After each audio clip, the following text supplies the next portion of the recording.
it provides the basis for possible future zoning changes by the township. So we've done a lot of background information, a lot of mapping. We've had a lot of discussion of the issues. We've had some interviews with some of the most knowledgeable people in different aspects of the community.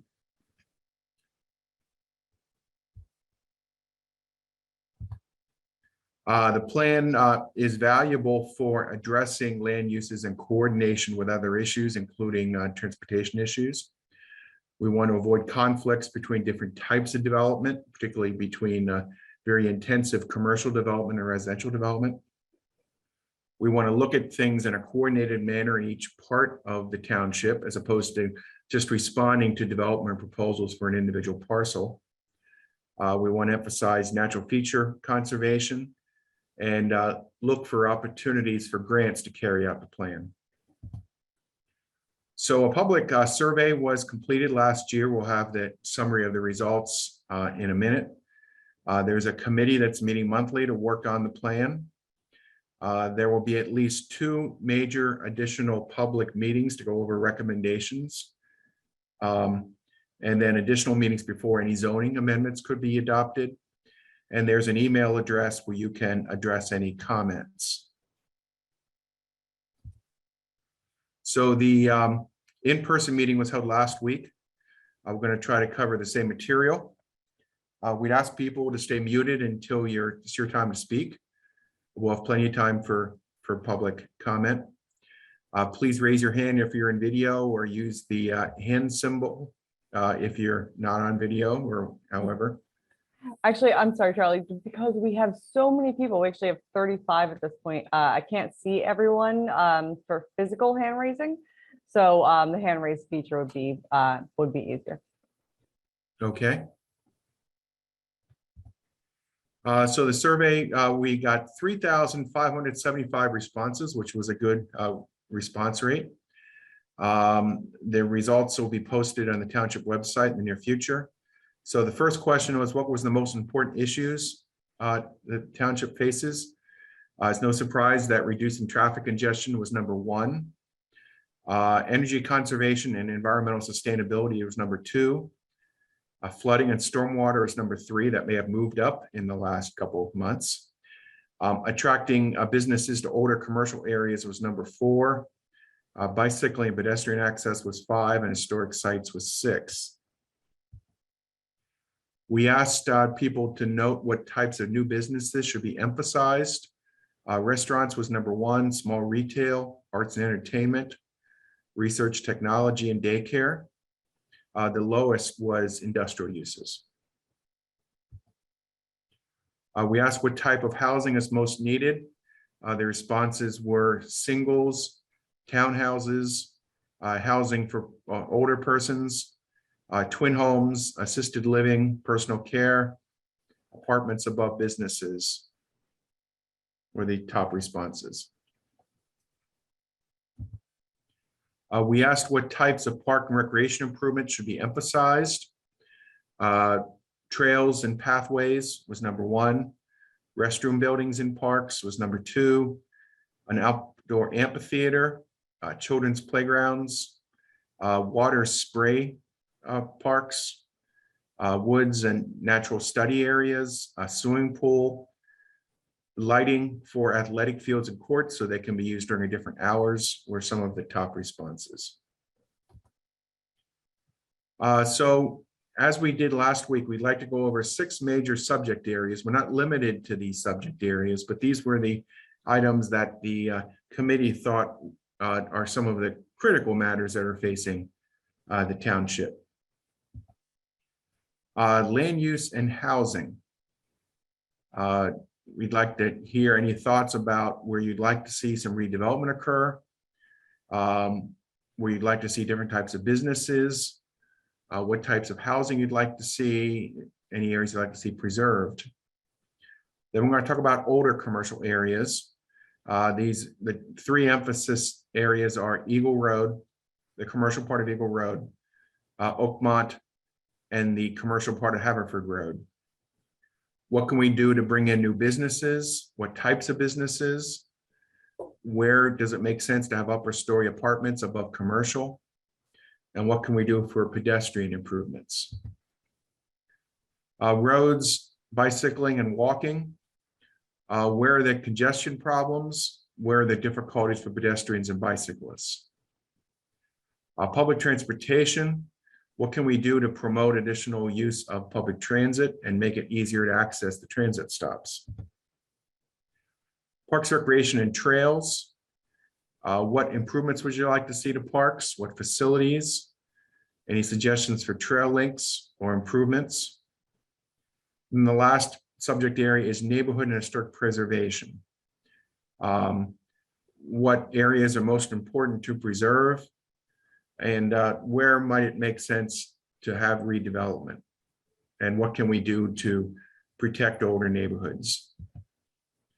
So that's an overview. I'd like to move over to the maps now. Let's see, the first one is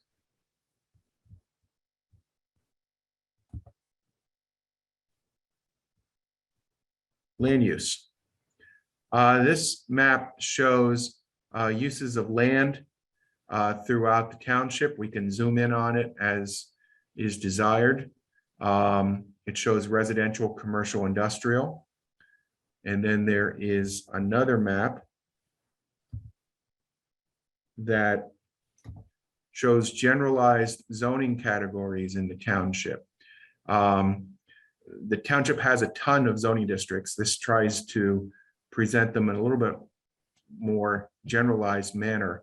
But the township is divided into different zoning districts, some that are low density residential, some are higher density residential, different types of commercial areas, institutional areas. This is the main tool that the township has to carry out its land use policies. So let me open up with that.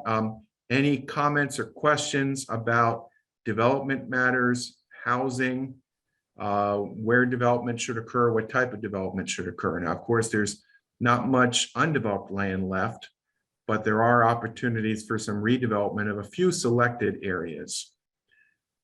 Any thoughts? Kelly, I think you're going to call on people. I am. We can start with Jessica Vitale. Hi, thanks for letting me speak. I think the major part of the township, at least that's close to where I live, that I would like to see redeveloped is the Haverford Road corridor between the high-speed line stops, Wynwood and Ardmore Junction. There's a lot of what seems to be underutilized land there that could be good for first-story commercial and upper floor apartments, which would bring a density to that area of town that's kind of exists over by Eagle Pizza, but would continue that track further. Thank you. We're looking at that area closely. It's a very difficult area to work with because of the floodplain and the narrowness of the lots. Right. But we're trying to come up with some solutions, including some road improvements that were previously proposed. As part of that too, some of the zoning is overly strict in that area. Part of it pretty much limits you to offices as far as businesses go, and most of it does not allow any housing. So we're going to be looking at some alternatives for zoning to promote revitalization. And are you going to look at making that street a little more walkable, perhaps? Where we can, it certainly would be desirable to have sidewalks.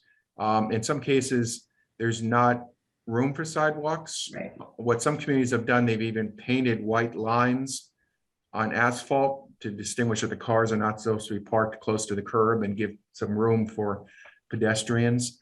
Certainly it needs pedestrian improvements. Thank you.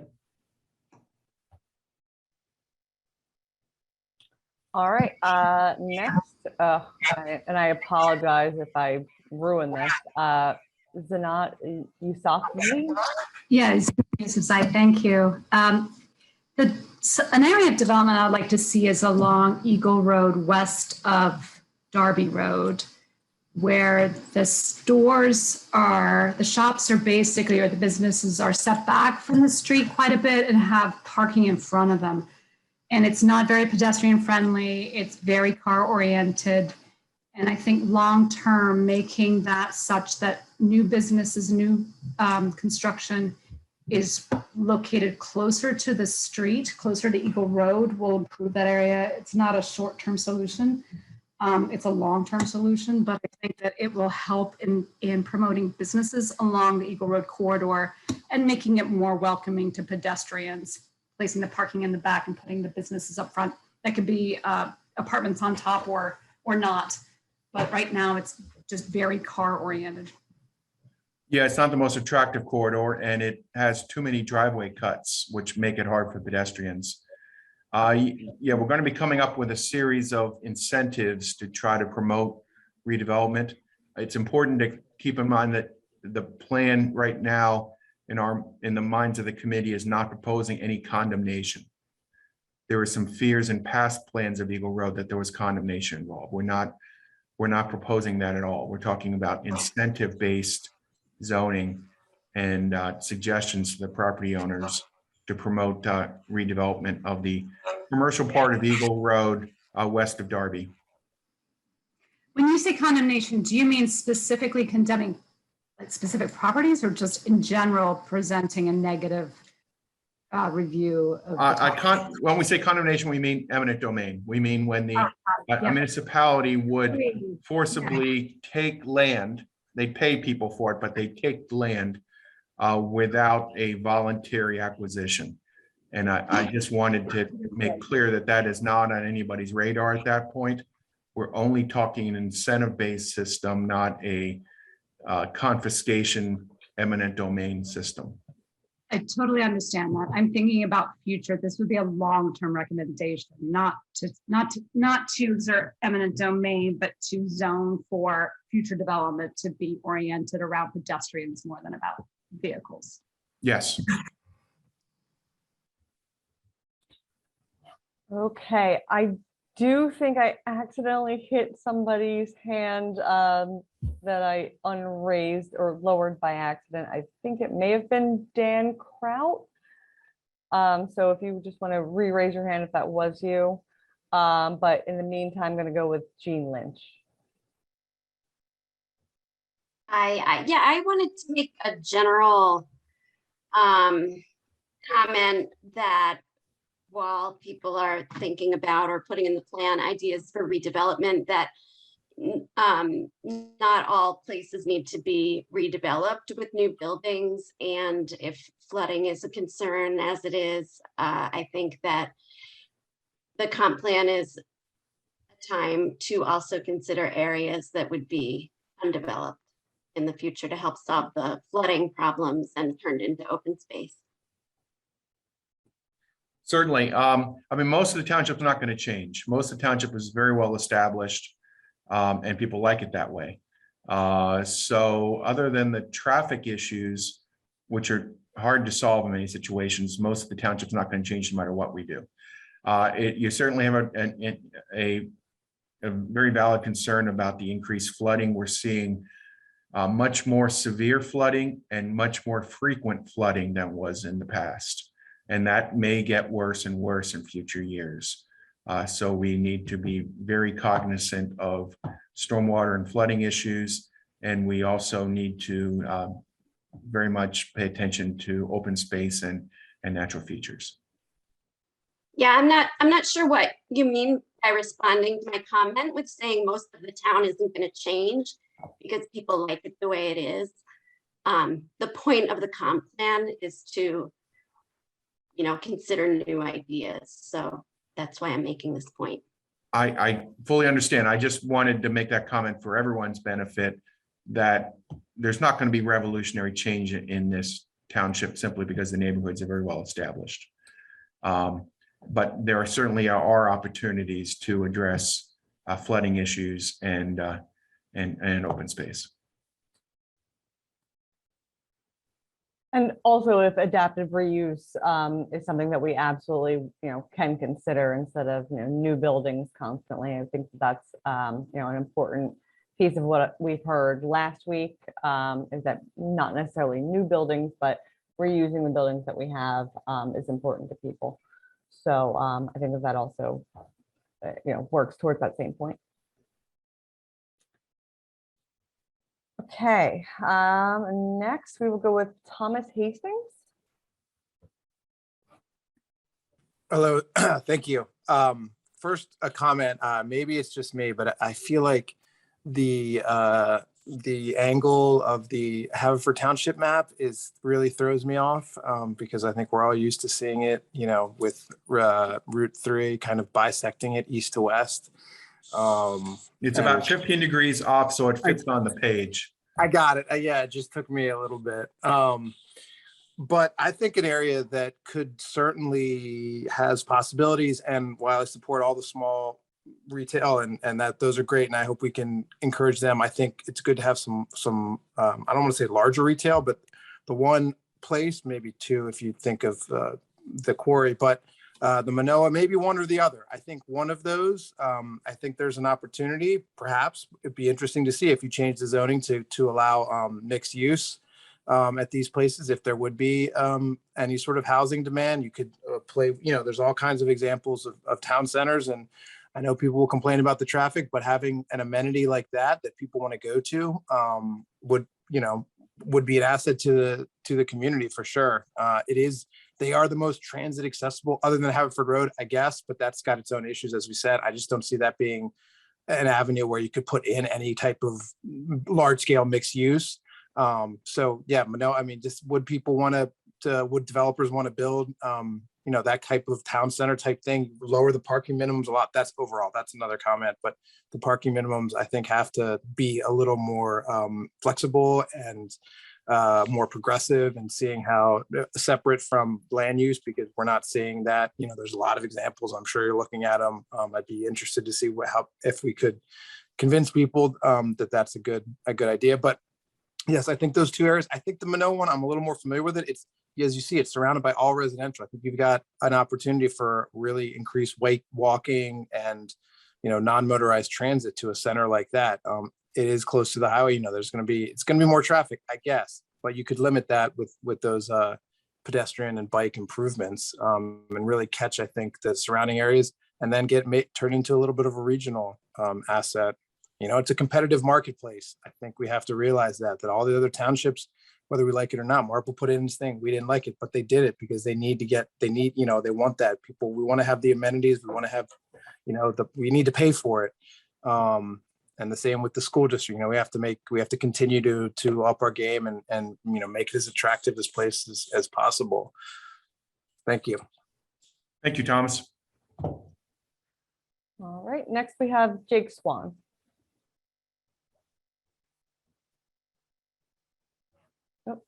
Whoops, I'm There it working is. on it. Okay. Sorry. Good evening. I just wanted to call attention to the upper right-hand corner of the map in which I live, and look at the disparity between the two maps that we were shown, which are the current, I think, zoning districts and the existing uses. And it is one of the, let's say, oldest and hairiest parts of the township that is abuts Bryn Mawr and these various institutions. So can you show, Kelly, can you show the other map as well, just to show The zoning? Yeah, the zoning.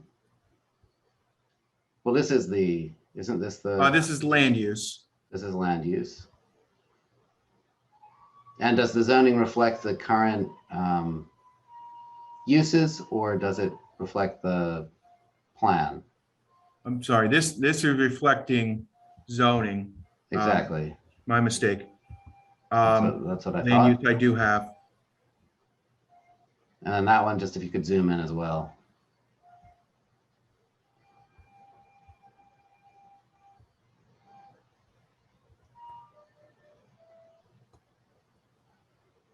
Right. So I just want to point out that, this is a pretty residential area that abuts a bunch of commercial areas, namely Lancaster Avenue, the whole Bryn Mawr medical complex, and what seems to be a slowly commercializing Haverford Road corridor. And if you compare that now, Charlie, could you go back to the zoning?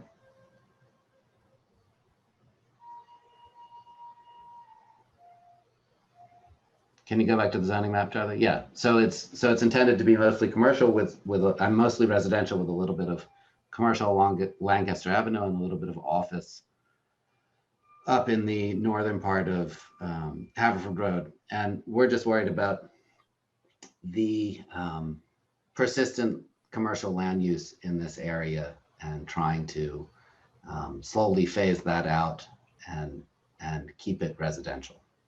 Okay, thank you. Okay.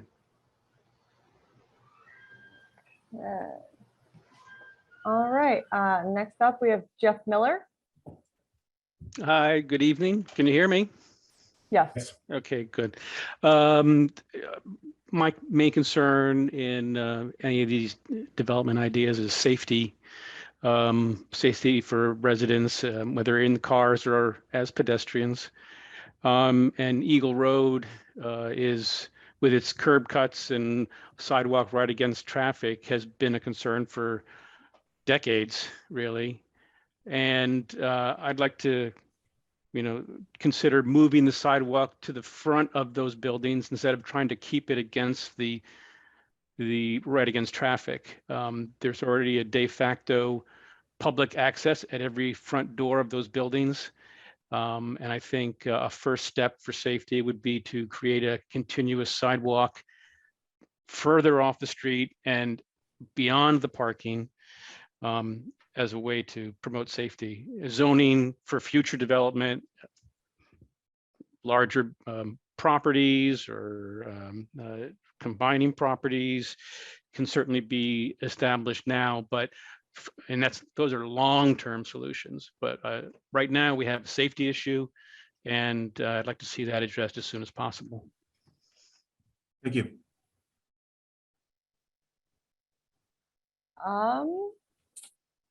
That is actually all we have at the moment for. Okay, well, let me move on to the next topic. We can Sure. always come back. Right.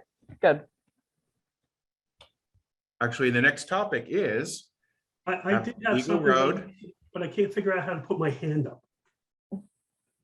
If I Okay. might. I'm sorry. Yes, please. Just wondering why the east course of Marion is considered recreation and open space.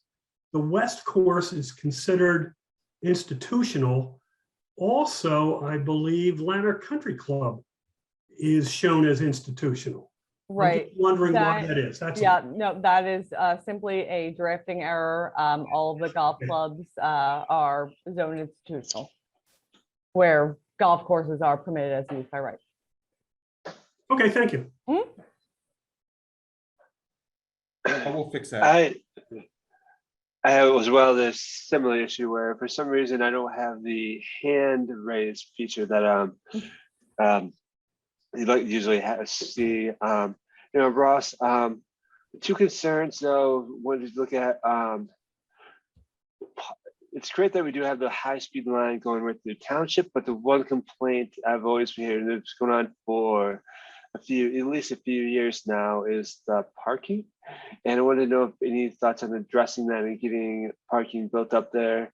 So there's parking like, for example, like right at Manoa, at Penfield Station, as well as too, I wonder if there's anything too you can do.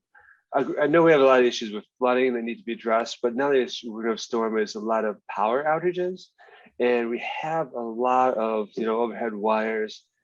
I was wondering if there's anything possible to be done with that as part of our planning. I was told that Pico upgraded a substation. I don't know if anybody knows anything about that. And that hopefully will Okay. decrease some of the power problems in the township, but I don't have any firsthand knowledge. Okay. As far as the parking at the high-speed line sites, they're really constrained. We've looked at them, other people have looked at them, and it's very hard to add parking. And then, of course, you run into issues with the neighborhood streets, and people don't want the commuters parking on their streets. Yes. And there is a floodplain running adjacent to the tracks too, which limits some opportunities. I wish we could have more parking. I wish we could have some transit-oriented development, which is, you know, an opportunity done throughout much of the country where they have new residential and commercial development building off of the transit stops. But there's Yes. very limited opportunities to do that on Haverford Road corridor. And we also have Yes, that's true. the traffic constraints, which are extremely severe. And the width of Yes. lots is very severe. So we're going to be proposing some alternatives there, but there's a limited amount of what can fit on those sites. Makes sense. We're open to suggestions. I know it's just a lot of constraints. I personally walk and bike just about everywhere around here. Well, then you see a lot of things in detail, so I sure do. I suggestions definitely about- do. I mean, I've heard some people talk about the busway underpass and some of the problems at the Ardmore Junction station of people, you know, with a narrow underpass. You know, I don't think we're going to be able to solve that problem, but it's been identified as an issue, Yes. and the difficulty of crossing Haverford Road. Oh, that one is, yes. Okay. I do have a Mike Narkowicz. Yes, hi, thank you. First of all, thanks for holding this event. It's a great opportunity to chime in and have an opportunity for public comment, and I really appreciate your efforts. I was just looking at the zoning and being fairly familiar with Eagle Road and Darby Road and Havertown generally. I think it's interesting that Eagle, where the gentleman earlier was talking about the concern over pedestrian safety and curb cuts. I think that part of the general commercial district, sort of by Rita's and that area, is an area that we might look at more intensely to see if we want to change the design to have more pedestrian-oriented development, which would impact for the positive pedestrian safety. And also with the with that general area, we might want to take a look at restricting automotive oriented uses more. So they just go hand in hand with car storage. It's probably not, you know, not the most desirable from an aesthetic standpoint. So that is something that I think we could look into. Also at the Manoa Shopping Center, it looks like it's limited industrial. Is that right? No. Okay, Yeah. what's LIN? Manoa Shopping Center is shopping center commercial. I'm not sure exactly. I mean, light industrial is LIN is light industrial. Oh, I see. It's farther down. Okay. I think you're talking about This is Route 3. what we colloquially Yeah. call the pit. Right. Right. Yeah. I guess I'm also just having trouble with the sideways map. But also, okay, well, going back to Darby Road and Brookline, I think you might want to take a look at what is now medium density residential, extending along Brookline Boulevard. Or I'm sorry, it's residential, but I think you might want to look at that area and also the area closer to Brick and Brew for more mixed use development. It just seems like there's some nodal developing around Oakmont and also around Darby Road and down as well to Brookline. And you might want to come up with a new district just promoting pedestrian-oriented development, mixed use development, apartments over retail and things of that nature. For clarification, are we talking about current Brick and Brew or the previous location of Brick and Brew? I guess both, really. Both, So okay. yeah. So if you think of Conshohocken Brewing Company, Town Tap, that area Gotcha. is what I was talking about originally. So thank you. Thank you.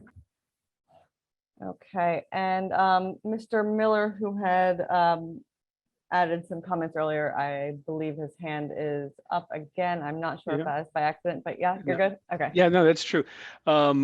Charlie and Ross, their comment earlier about the busway and the underpass and the pedestrian safety issue there and the tight negotiation. There's a solution that I've been contemplating for a couple of years, and that is to make that the existing vehicle, well, the regular vehicle, pedestrian only, and veering off the road and using only one underpass, which is the current busway underpass, which is double wide, it fits 2 buses going through and fit all cars, and shift and swinging the roadway over to use that only. And that way you would only have pedestrians using the current underpass, which they already do. You'd be able to shut off that road and use it for additional parking for SEPTA, and you'd get a single light and a single 4-way intersection right there at what is now the busway. It solves a lot of problems, and the grades there at the where you'd swing over before going through the underpass are pretty equal. So it would solve a lot of problems at that dangerous underpass. Thank you. All right, I think that is everybody for land use. Oh, no, I'm sorry, we've got one more. Ms. Baxter? Yes, just responding to that comment, that would really hinder me in biking on the bus route and all the pedestrians who use the bus route. That would completely mess us up.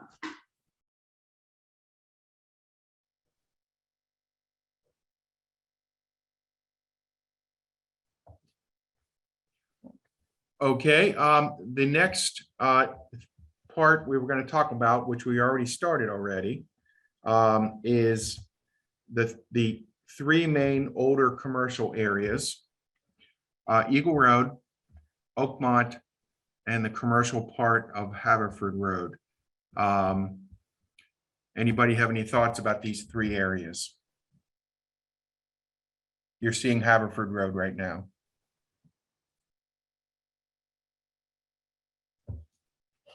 Charlie, we're still on the land use map.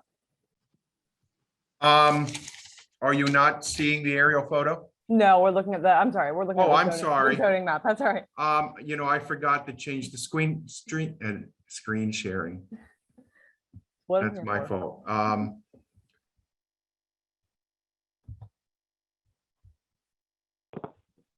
Okay, there it is. Can you see that now, Haverford Yes. Road? Mhm. Okay, sorry about that.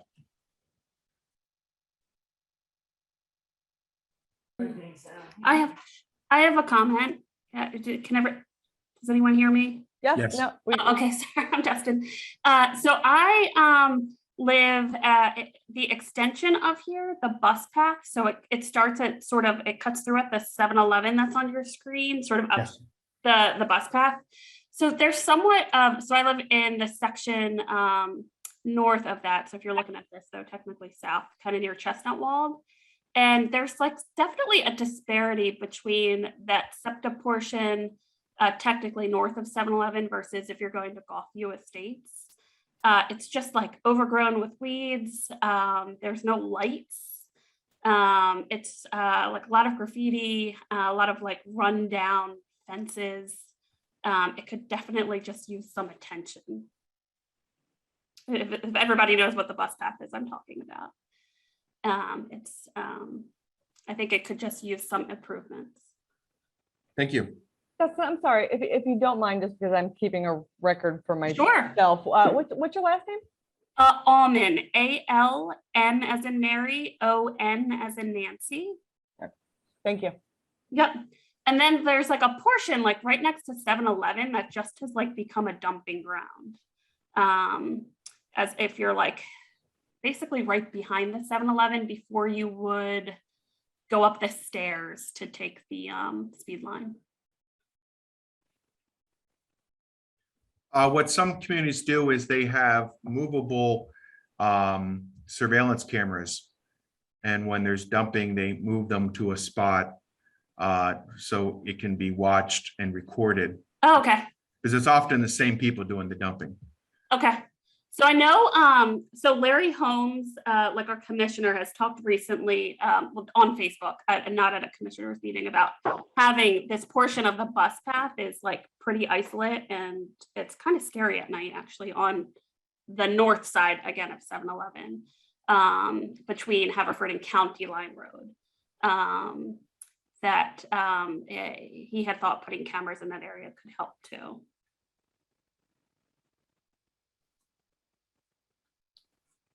Especially after you bust the first couple people and publicize it. I will second that it is pretty dark going through that. I rode through there for about 3 years. I think it's very dark at night. The other side is very well lit and nice. Yeah, there's a for sure disparity between the two. And I think some of it's just like the wooded nature of the portion between Haverford and County Line Road. Yes. I think there's just been a lot of neglect, a lot of invasive species. There's a ton of Japanese knotwood that is taking over a bunch of it. Whereas you cross the other side, there's obviously like beautiful golf view estates, and you're facing houses that are well cared for. So it just sort of has this, like you cross Haverford Road and you're on two different bus paths essentially. Okay, thank you. Mm-hmm. They're also dumping in that creek, that side of, yes. So it's just really sad. And then people's houses back up into the creek down there. Well, that's also a problem, not just for pollution, but also it obstructs floodwaters and causes more flooding. Right. Yeah, and there's, I know some neighbors have sent photos. So right at where the bus path intersects with, if you're looking, it would just kind of off your map. Right at Belmont, where the bus path hits Belmont. That is like a giant, so yeah, if you move up, like cars get trapped there right before, if you know where Yearsley's or John Sneakers is. And there's a bus shelter there. If you keep going up, right there at Hathaway, Pont Reading, and Belmont, and the bus path, right at that, like directly behind the baseball field. That is a giant, like very deep water where like rescues happen.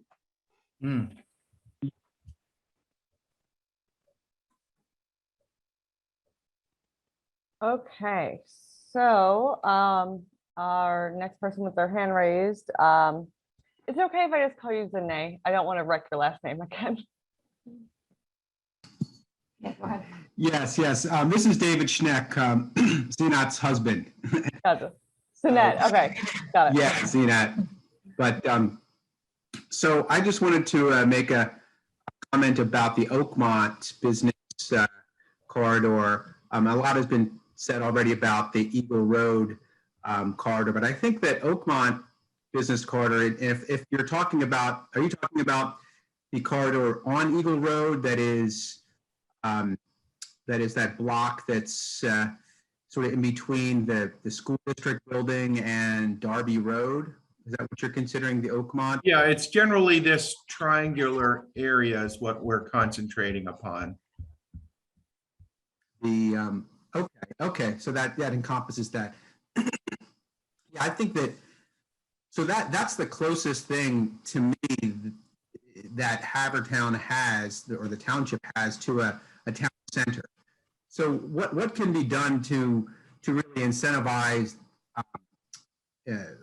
retail that's desirable, that will attract people, that will attract pedestrian usage and grow over time? So there is that the stretch there on Eagle Road, the Oakmont stretch, is, has some interesting architecture. It's got some small stores. It's sort of town center-ish already. But there are some, so like the school district building there, the old Oakmont School. That seems to me like really a great opportunity for something much more productive or much more of interest and use to the population than the school district headquarters.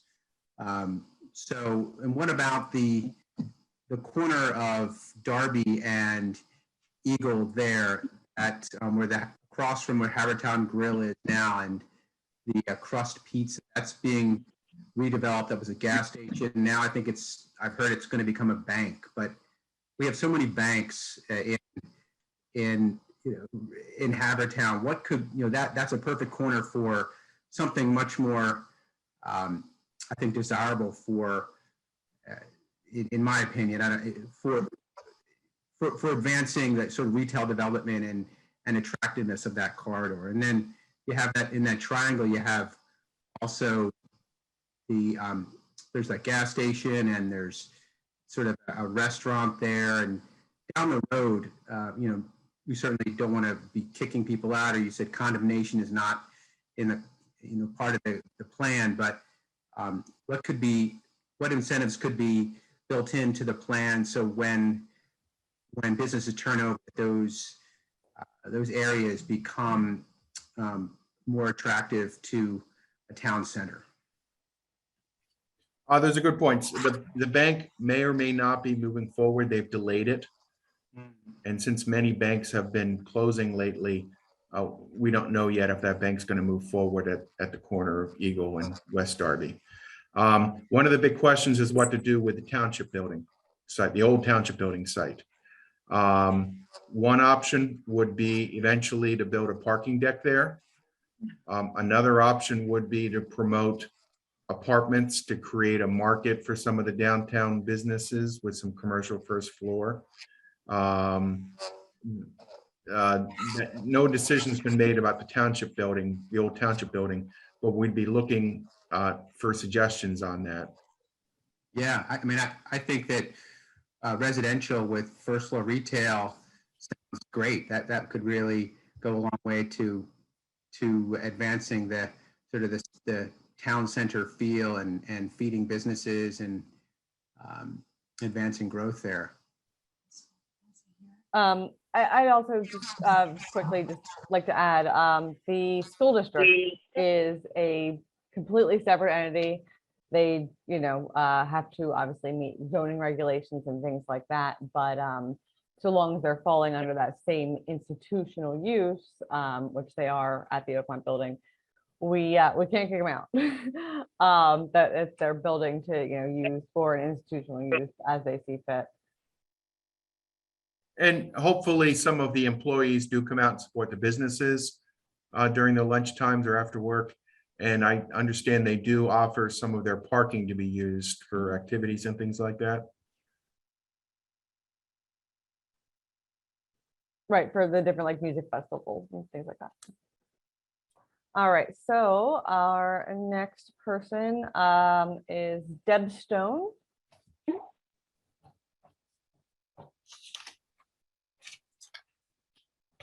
Do we have a Deb?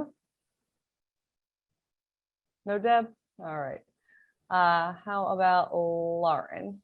I don't have a last name. Hi, this is Lauren. Sorry, I can put video on for a minute. I don't know if you can see me. I can only see Kelly. I was interested in the plans for the Pensy Trail to continue the trail from the upper portion that starts at Eagle and continues all the way down to Manoa Road on a very lovely paved walking trail.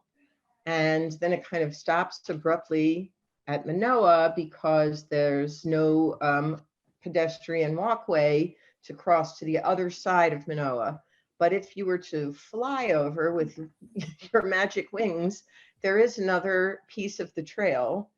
And my understanding is that the township has received funding and has plans to create a footbridge between the western part of the trail and the eastern part of the trail, and then to pave the jewel that currently exists on the eastern part of the trail, which right now is a magnificent dirt trail.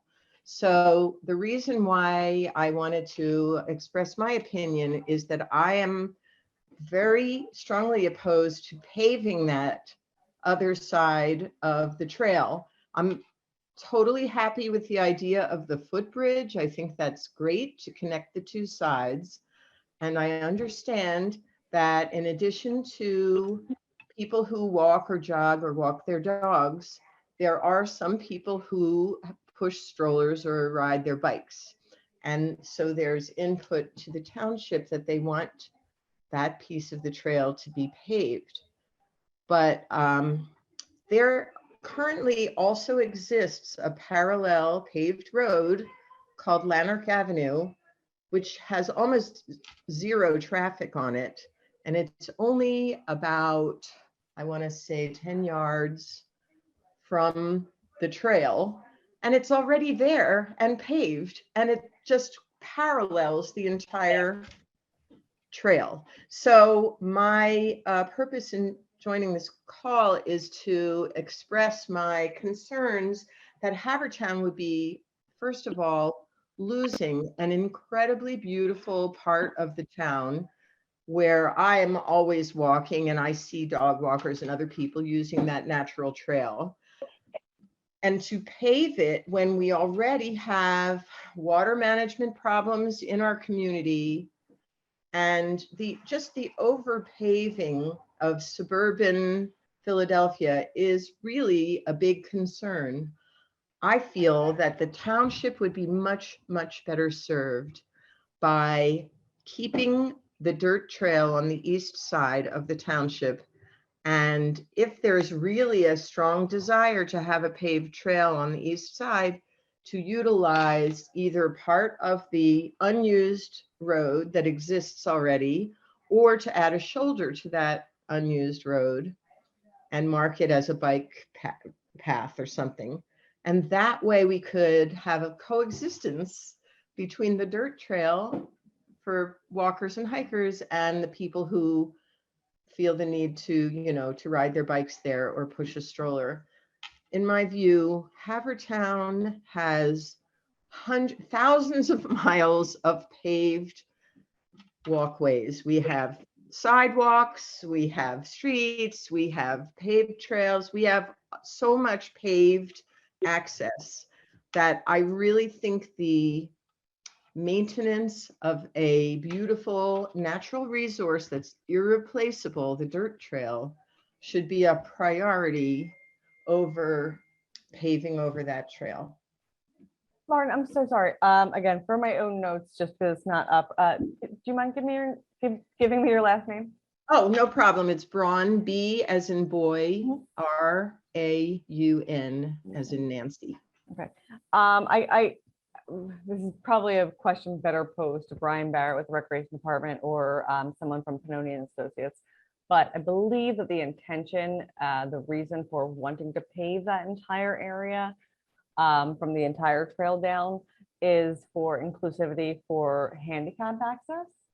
I could be wrong. Again, better question, better suited towards them. But yeah, I mean, I think that's fine. But what my point is that could be achieved without paving over the dirt trail by sort of coming over the, build that bridge over Manoa Road. Then you're going to have to pave at least the beginning section of the east side, but you could then swing it off to the left and merge it with this unused street, which is already paved and runs parallel to the trail and is only 10 yards from the trail. Is this any kind of news program here or not? I didn't understand that question. No, I don't know who was speaking. Somebody must have had their mic off. So I'm going to mute other people that are unmuted, and we can move on unless Lauren, unless you added something else.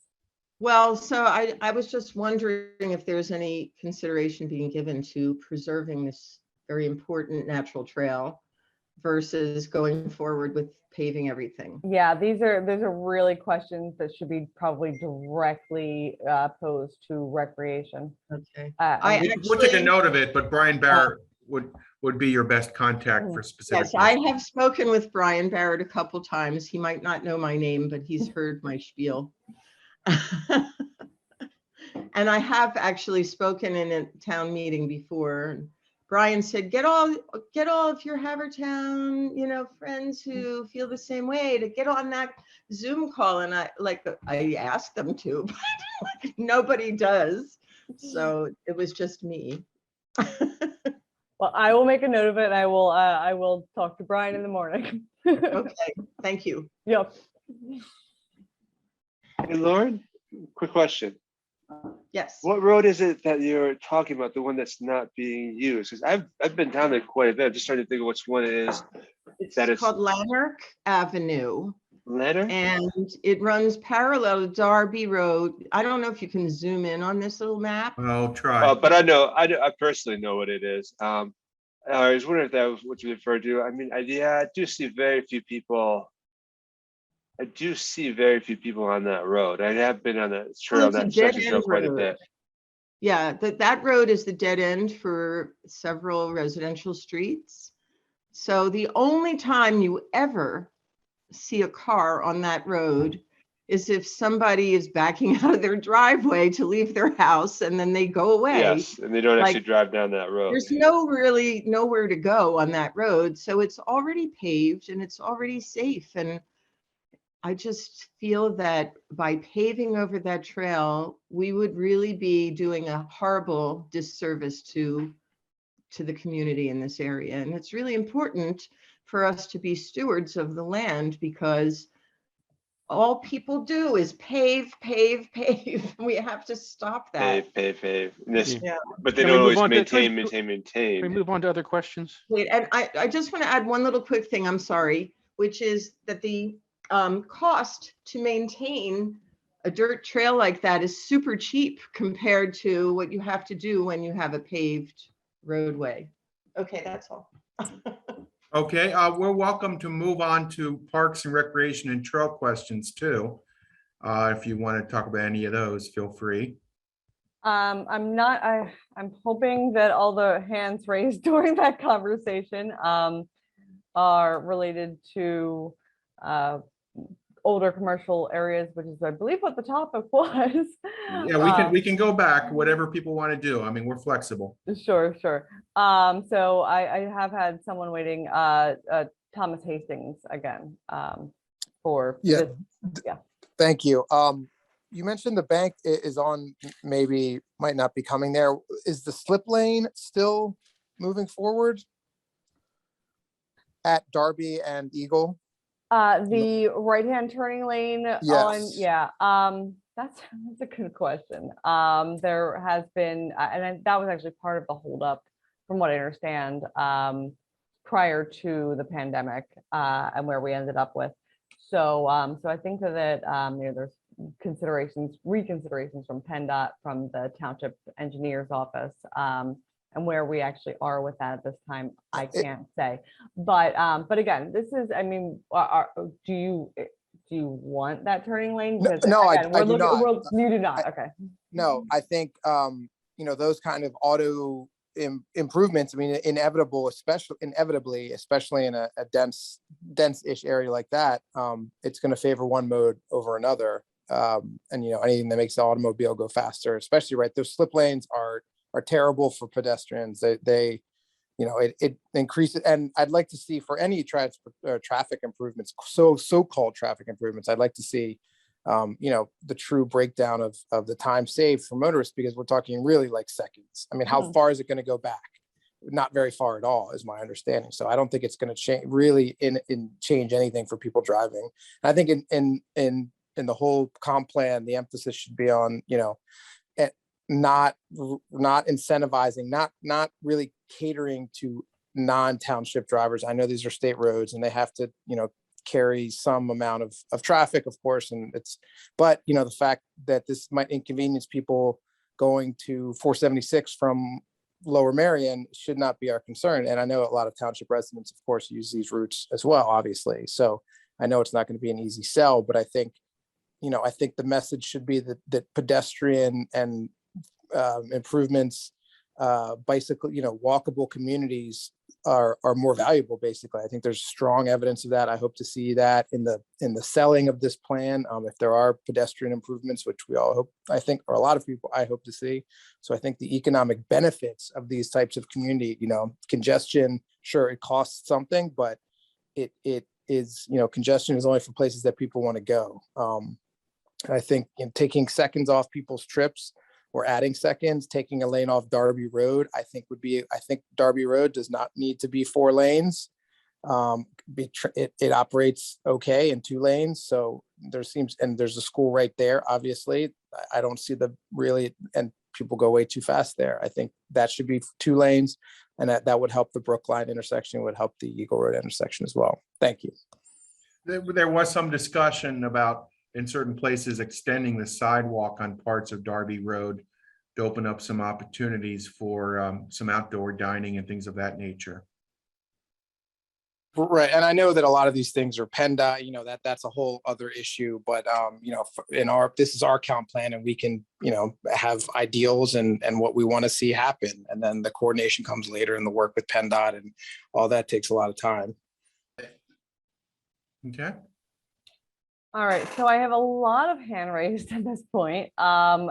Is anyone of the hands raised, if it's not relating to older commercial business areas, and that's the current topic. We can move on back to trails and things in next topics, but we can go on unless anybody wants to lower their hand with someone named EH.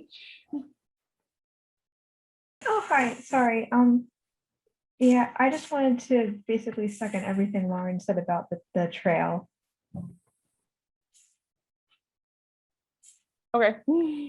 Sorry about that. That's okay. So okay. All right. Moving on to Deb Stone. Okay, hopefully I figured out how to unmute myself. Can you hear me? Yes, we can. Okay, good.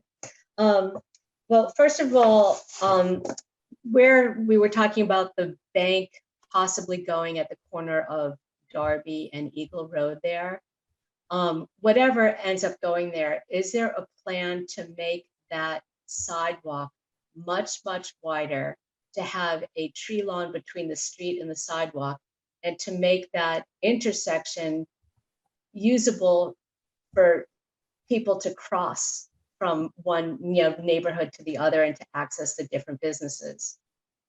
That land development application did include multiple traffic changes. It definitely did have a grass area, a grass strip between the curb and the sidewalk. Exactly what that width is at this point, I do not remember. It's been quite a while. But yeah, there definitely were pedestrian improvements and traffic improvements. And it's both as with any land development application.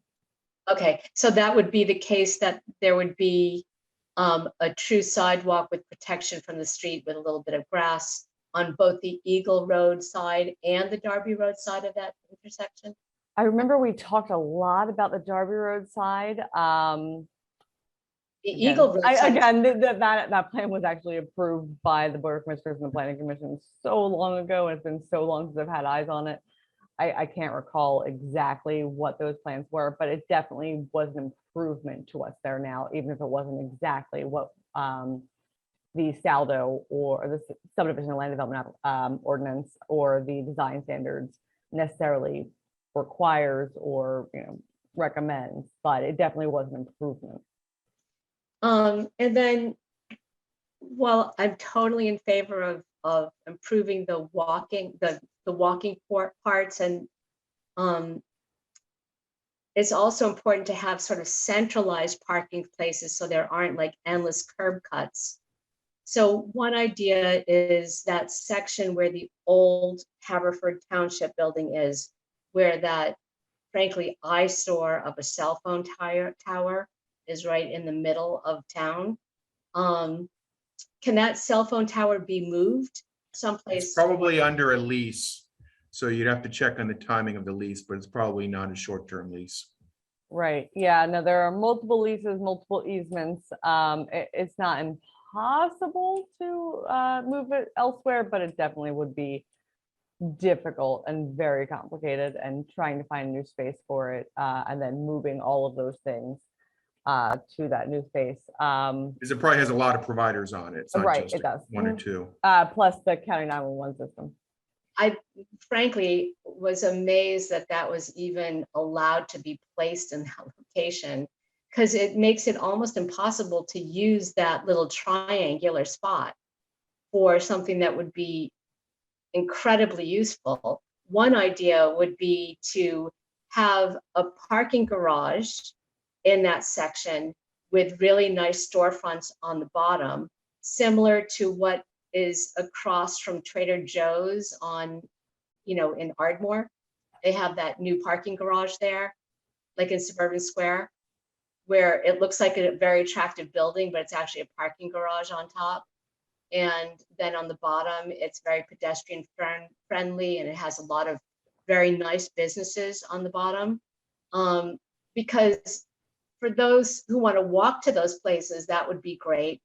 But for those who drive to those places, you can actually bring the business into Brick and Brew, to, Conshohocken Brewing Company, up this real parking problem for most of those businesses. I luckily can walk to those businesses, but it seems like that space where the old Quatrani building was, and the old Township building, and that cell phone tower, all of that was removed and then put in something that could accommodate multi-level parking without taking up a lot of land space, and adding to the stores. The other thing is the stores where there's a new yoga shop now on the corner. It's like where Darby Road comes in towards the old Township building. There's a really nice piece of greenery there, and there's a parking lot right there, private parking, but that could be really nice places for outdoor tables, or people to just sort of hang when they're walking through the neighborhood and visiting the businesses. So that is one area that would take care of the parking and pedestrian problem.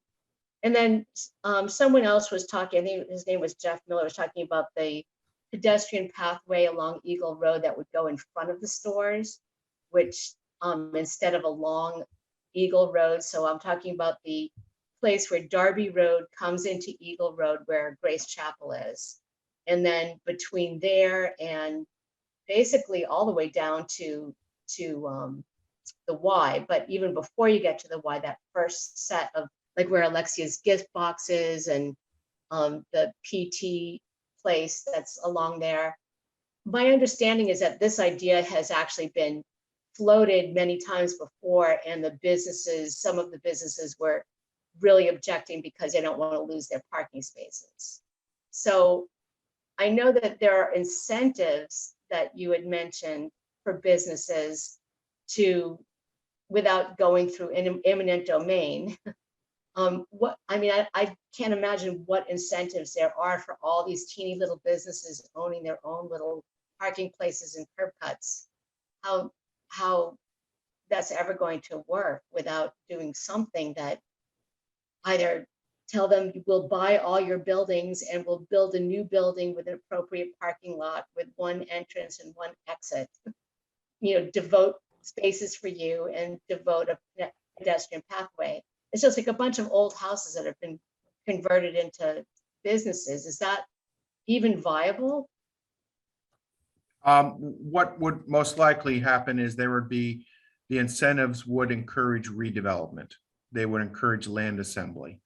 So they would create a situation where someone would come in and buy 2 lots or 3 lots and redevelop them with buildings close to the street, parking to the rear, lots of landscaping, a sidewalk that's separated from the street to give some extra level of safety, shared parking. It is very difficult to do that with the existing buildings. There can be voluntary shared parking. I know there was opposition in the past to that idea, but the shared parking idea gives you more spaces and gives you much more efficient use of the spaces because different businesses have different peak periods of demand. So if you have 2 or 3 businesses willing to develop a shared parking lot, that can be beneficial to them, to each business. Can it be looked at as like an entire block as opposed to just like a couple of storefronts? So for example, if we looked just at the block where Orner's is right now, and that goes all the way down to, I guess it's Pacella's, can it be looked at as that whole block? Because that's really the only way I think that it could possibly work, is if that entire block. It's going to be extremely hard for someone to acquire 8 properties. We're assuming right now that someone would acquire 2 or 3 at a time and do redevelopment. If they were able to buy 8, they would have that choice, but that becomes much more difficult to do. The timing and the negotiations become much more difficult. I mean, even if, I mean, because that section, if it was redesigned, it could have some, you know, actually apartments on top, storefronts on the bottom. And the stores could actually be nicer spaces. But I know it's tricky. Yeah, the apartments is one of the major incentives. If we allow upper story apartments, that creates the market to do the redevelopment. That would be nice. Then the other thing is that, you know, on Eagle Road, I don't really, even though the businesses are set back from the street, I don't really understand why there are all these like signs on signposts as opposed to just on the buildings. It just makes it look just not very nice. And it would be so much nicer to have greenery and trees along that road. You know, is there a way to, it's probably really difficult to get rid of those signs because they've probably already been grandfathered in. That's true. Can they, we can't get rid of them? Or can you prevent? Generally, no. Generally, no, you cannot get rid of an existing legal sign. Again, you have to incentivize people. Maybe 2 or 3 businesses could have a coordinated sign on their border that might be more attractive. But I mean, everybody's going to want signage visible from the street. And if not, their business probably is not going to be extremely successful. Although it's, if the signs on the buildings are very attractive, I mean, if you drive down even Lancaster Avenue in Lower Merion, there aren't a bunch of signposts on that busy street. There's just signs on the storefronts. You're correct. If the buildings are close to the street, then the buildings on the sides of the buildings or projecting signs are within your cone of vision and you can see them. The problem being is if the building's back towards the back of the lot, these buildings on the signs on the buildings are not as visible. And in that case, municipalities typically do allow a freestanding sign in front. Okay. There's a cone of vision as you go down the street, what you're trying to catch. Mm-hmm. And then the other thing is just well, on the one hand, you might think of that area as sort of a town center. I think that Haverford Town is set up in sort of a nice way of having a few different town centers and making each of them work well, but also interconnecting all the different neighborhoods. So I feel like, you know, that Eagle Road kind of mess cuts off neighborhoods. Yes, yes. Yeah, there's a lot of really nice neighborhood commercial oriented areas in the township. I think that's one of the things people like, that you can walk to many different places. Eagle Road is certainly not a pedestrian friendly environment, this portion of it. Okay, let's see, that was That was Deb. Let's move on to, oh, I thought we had, Susanna, did I not see you on here? I thought you were my next one. I did have my hand raised. There you are. I just will say a few things. As the vice chair or the vice chair of the Historical Commission, I should just point out that I think that one of the things that makes the Oakmont district attractive is the buildings along both sides of the street on the north of Darby Road, and those are all designated historic. And of course, I would like to see them stay. I'm a little concerned about the idea of demolishing the old township building and putting up a parking garage. The town, one of the reasons is, of course, because the township building is also a designated historic resource. But the other reason is, I'm not sure why we're looking at that lot and we're not looking at building on the existing parking lot that is west of this location on Darby Road, where there's already a surface lot, and maybe it's because it's adjacent to residential properties. That was my thought, that you're Yeah. right up against several homes. Right. And it was my recommendation that that site would be more of an intrusion if there was a multi-level parking structure in that location. I get that. And I live I live in the township, but I live at the Ardmore end, so I'm quite familiar with the garage at Suburban Square. But that's really it. I just think that we should think carefully about building parking garages. You know, there were a lot of parking garages built in the 80s, and I think with some regret in hindsight. I also think as much as we want this to be a walkable community, and I'm very much in favor of more reasons to come to these, Oakmont and have, amenities and places where I want to, park and get out and walk around and shop. I think I think people will continue to drive, and I think people will continue to want to park as close to where they're going as possible, because often the amenities that we are going for, except if it's a restaurant, of course, you might be going to pick up your dry cleaning, or, you're stopping at CVS, and, to park in a parking garage and then walk. I know this sounds terrible, but, I grew up on Long Island, so I'm very car centric. I just think it's human nature that I think that parking garages are nice, but I think we have to think of alternatives. I think they're kind of a blight on the visual aspect of the community. So that's not a very well organized thought, and I apologize. I think it depends on the height and the design, as other people have mentioned. There are some extremely attractive parking garages that look like older buildings. I mean, if you look at some of the ones built in Westchester or Lancaster City, there's some very well done ones. A parking garage is a dead zone unless it has commercial on the first floor. Well, what the trend has been, they did this a lot in downtown, is they put a band of apartments around the parking deck. Right.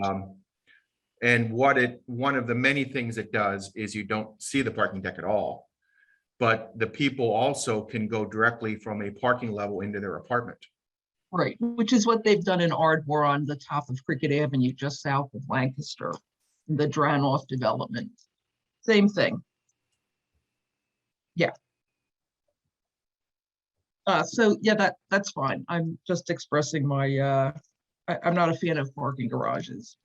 I think they need to be carefully done. It's probably true right now that there's not sufficient demand to be able to afford and build a new parking deck.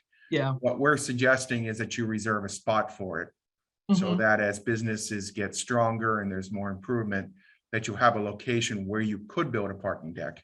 Right. In many cases, the state will provide a redevelopment assistance grant to help pay the cost of that type of improvement, which helps to make them possible. So the rates aren't too high. Yep. Understood. And the other thing along Haverford Road and the commercial strip there, and also in the Oakmont area, I have to say, and I don't know what you do about it, but the traffic congestion is really crazy. And increasing, I understand the need to increase density and the advantages that it brings. But I just wonder if there is any way to also, be cognizant of the fact that these are already highly trafficked areas, and I don't know that that will change. And I also would like to know on the south of on Eagle Road, south of Darby, this whole idea of having the commercial close to the street, I think, is a great idea, as is shared parking, and that whole discussion I think is I'm totally in favor of it. But if that's a very long-term strategy, will you be recommending short-term strategies like increased plantings and sidewalks and ways, plantings I know are one way to, slow traffic. It could make, that whole area a little bit more attractive, and perhaps, I'm just wondering if you will be recommending any short-term strategies, since some of the strategies, as you've said, are very long-term. That's a valid point. We certainly should look at that. Yeah, great. I thought there was one more point, but now, I wanted to just ask you, in terms of some people have mentioned kind of the quality of the commercial and incentivizing. Can it be done with, kind of land control incentives? Would you recommend that the township, hire someone to actually go out and encourage certain types of businesses to come into our community? As I say, I live in Ardmore, but in Haverford Township, so very close to the Ardmore development along Lancaster Avenue. And even with the increased density, the only thing that we've really seen more of is restaurants. There have not been other businesses. We're getting a Target, which everybody's excited about. But other than that, the businesses have really not changed dramatically. So increasing density, from what little I've seen, is not the answer, right? Because you don't always get the commercial that you want. And on the one hand, I don't want to lose some of the commercial that we have, because I'm, a fan of these businesses. The head nut, I wouldn't want to see them go. Where do you go? I would just curious to understand what you think about these types of issues, the quality of the commercial, and how you try and find a good balance. There are communities that do hire retail recruitment people. They often go to similar areas and try to convince a business to open up a satellite location, and they provide information and tours and information. I think the township was talking about hiring an economic development staff person.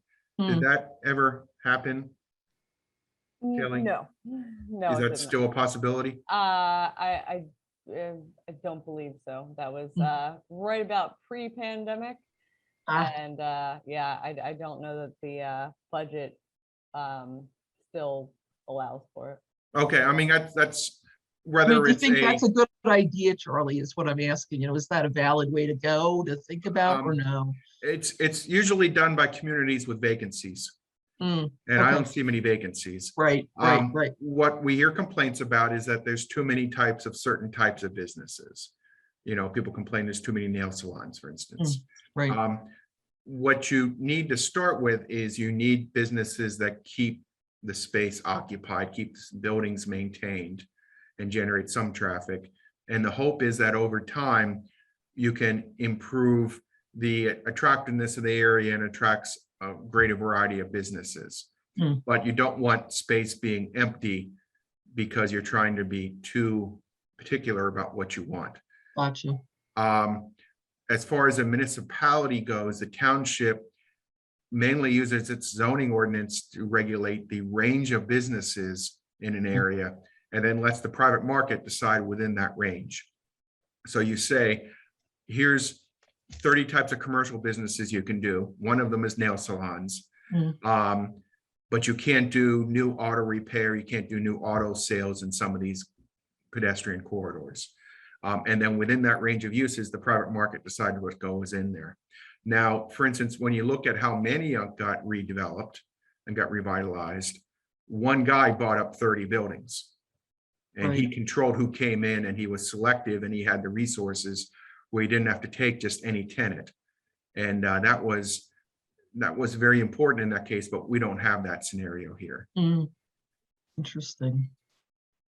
I appreciate that. Thank you. And you Thank said you. there were going to be 2 more meetings. Are those meetings after the plan is written and done? Yes, they will be to discuss recommendations and alternatives before anything is finalized.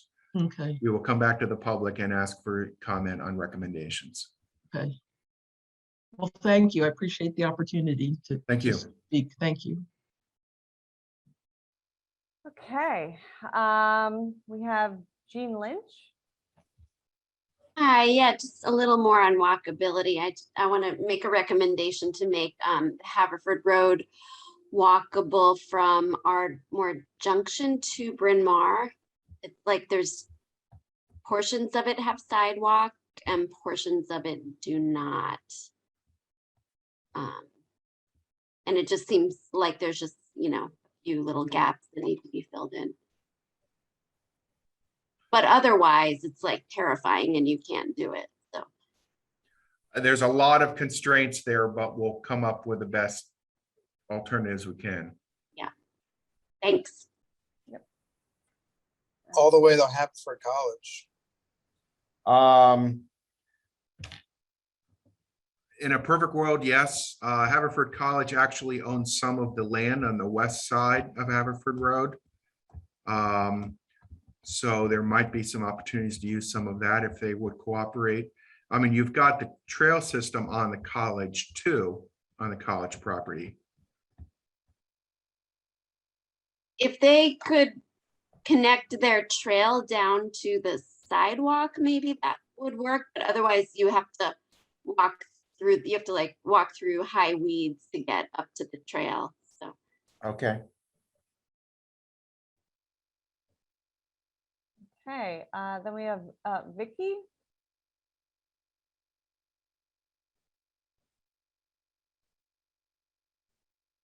Vicky? I don't have a last name, I'm sorry.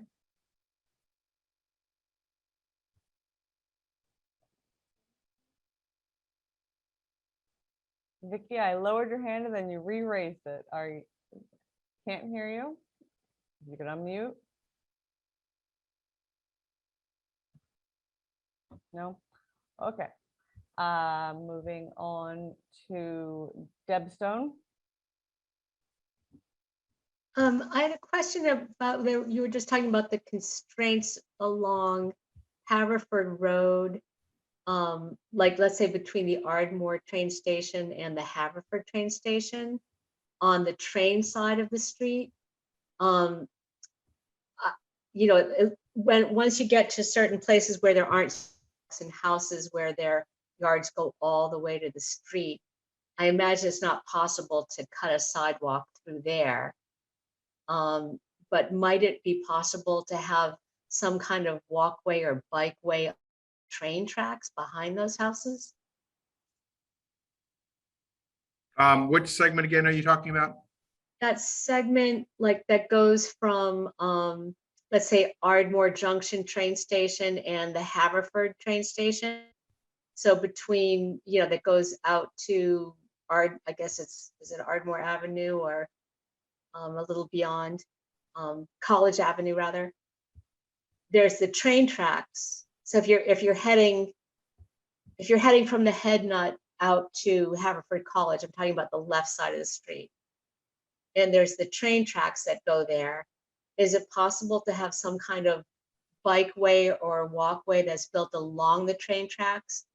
Because I imagine the reason we can't have a sidewalk on that full extension of the road is because people's yards abut the Haverford Road, and you can't cut a sidewalk there. Yeah, I was more referring to the commercial segment about the difficulties of a sidewalk. I personally haven't looked at this particular segment of Haverford Road about sidewalks. I think SEPTA probably would hesitate to have a path directly parallel to the railroad tracks. Yeah. But I don't know what the zoning laws are in terms of sidewalks, you know, along Haverford Road where the residential properties are. I mean, usually there's enough right of way where sidewalks could be installed and could be required if the township wanted to go that route. If there's not enough right of way, then it becomes more of a problem. You know, many people don't want to pay for the sidewalks. And also many people don't want to lose grass. But can the township pay for the sidewalks to create a new township improvement? And then, It is possible. because it would be really nice to be able to ride a bike or walk that full length, you know, between the train stations and just along Haverford Road. So many sections of Haverford Road actually do not have the required right of way because Haverford Road is so old that in certain areas we've required easements for future sidewalks to be installed if they ever do connect to other sidewalks. Pets First is a good example. We did waive the requirement to install a sidewalk along their frontage because a lot of people, and it's a, you know, half and half situation. A lot of people didn't want a sidewalk to nowhere. And then a lot of people, you know, wanted a sidewalk because, you know, it would connect to something hopefully eventually. So there would be, you know, a lot of easements and actually probably a bit of eminent domain as far as, you know, actually taking portions of people's properties and then forcing them to create a sidewalk, which is not something that I think the current board is necessarily interested in, but, you know, that could certainly change in the future, who knows? So looking at it on the street view, it looks like on the east side, there is usually a sidewalk on this segment. And there usually is not on the west side. Right, and so you can't cross the street easily. So I live on the west side, and frankly, I go to walk at Haverford College a lot, but it's kind of impossible to walk or ride my bike there. So you end up, you know, driving and parking in the Haverford College lot. But, you know, I've often dreamed of having just a way to just ride a bike or walk. And then go to the different crosswalks, which there are good crosswalks in a couple of places, you know, certainly at College Avenue and maybe even Ardmore Avenue. Okay. We'll take a note of that. I don't have a solution right now, but we'll take a note of that. Okay. Part of the problem is that also there are street lamps and, you know, people have landscaped, you know, bushes and things. I don't know how that affects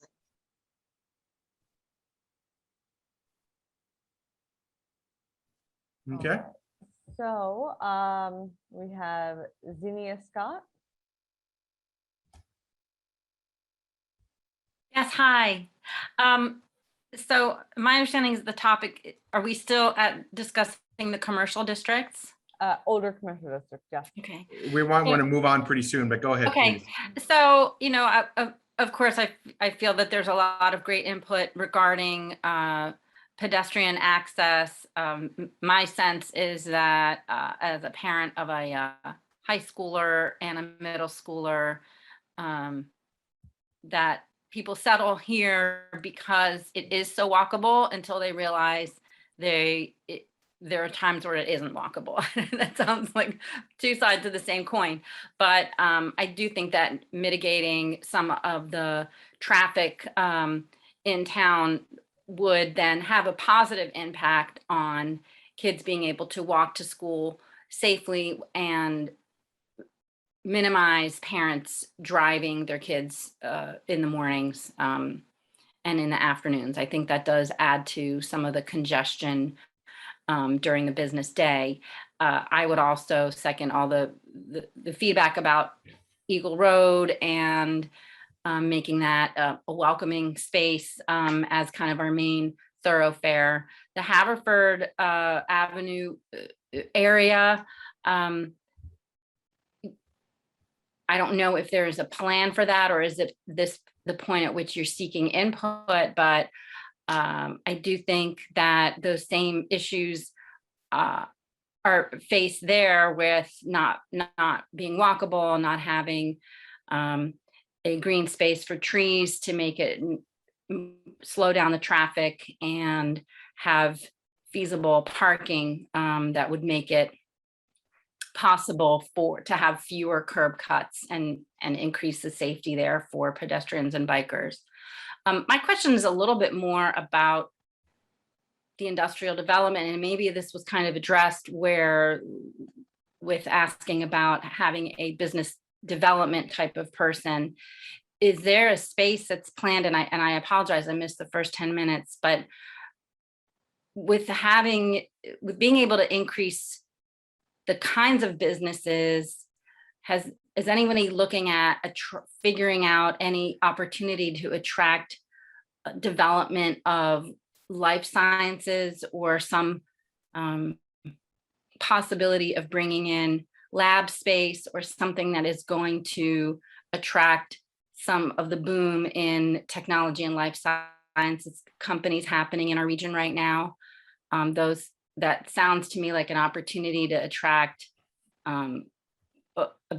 more business taxes that can help with some of this development, and being right in between kind of the main line and some of the big developments in King of Prussia, which has a real traffic problem, and University City and all the life sciences development happening there.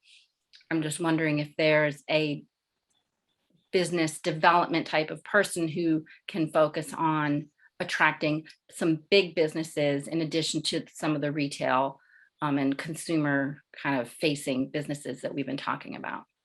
You're very correct that that is a boom industry. A lot of office buildings are being converted into those uses, into lab space, life sciences lab space, and other research facilities, particularly north of DC and Montgomery County, Maryland. I just saw some numbers, like millions of square feet are being converted of office space into those uses. However, Haverford really doesn't have the room. You have an office area closer to the Bryn Mawr Hospital that's pretty small. You have very small industrial areas, and pretty much the rest of the township is built out. So even though that's a strong market, I would have a tough time finding a spot where it would work. You might find a site or two. I don't know. It would be very hard to find a spot in this township. Yeah, and my understanding of the rec center and that whole development, that was a long time in plan, way before our family moved to Havertown 10 years ago. But some type of creative application of a public-private partnership where somebody might be looking at space, or I don't know if we have anything that could be redeveloped that's industrial, but those kinds of businesses are forward thinking. They attract people who are looking for amenities and looking for, I guess I'm just thinking of the Navy Yard, because I was there recently and discovered how wonderful it is down there. And I'm sure that was a long time coming too. Yeah, that was about 30 years. So, but when we're talking about long-term and short-term, I think that bringing bigger businesses to Haverford would really help our community grow financially. And those are also people who are millennials who are interested in being able to bike to work, being able to walk places. That's part of the boom of Ardmore, is that people right now want to live, especially now, close to where they work, or and they want to have those access to green space and access to waterways and all that great stuff that we can offer. So thanks for the meeting, and I'm going to go back on mute. Thank you. Do you want to, Charlie, do you want to move on to the next topic? Yeah, we can talk about any of the topics because we're starting to run out of time. I don't want to keep Right. it too late. So, I mean, anything you want to say about parks, recreation and trails, about improving public transit, or bicycling and walking, or historic preservation, now's a good time to speak up. Oh, sorry. I've had Kelly? my hand. I've had Go my ahead. hand raised for a while and I wasn't able to get off of mute. Can you hear me? Yes. Okay, so I live on the other end of the township. I live down on Brennan Drive, so I'm at the very, very end of the township where we're low density. And so my question is about trails.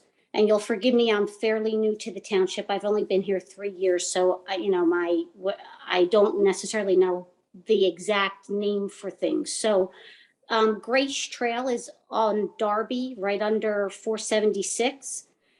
And what I've been experiencing is last winter during hunting season, there were hunters who used the trail, and I'm not sure if that's the trail that continues on a small portion behind Brennan Drive, but we had a lot of hunters trespassing on our properties. We had dead deer hanging off the back of trucks, leaving pools of blood in the road. And so I'm interested in knowing if there are ways to prevent these hunters from getting lost off of the trail that they're accessing and coming into our yards, and ways to prevent them from parking on our street, walking down driveways to go into our woods to hunt. Now, is there any legal hunting grounds there?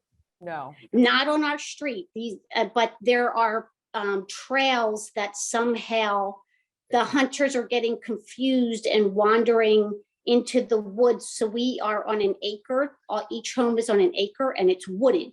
And so these hunters are getting lost and ending up in our yards, and they're hunting deer on our property, and they're parking their cars in front of our homes and dragging deer out onto the road and leaving pools of blood.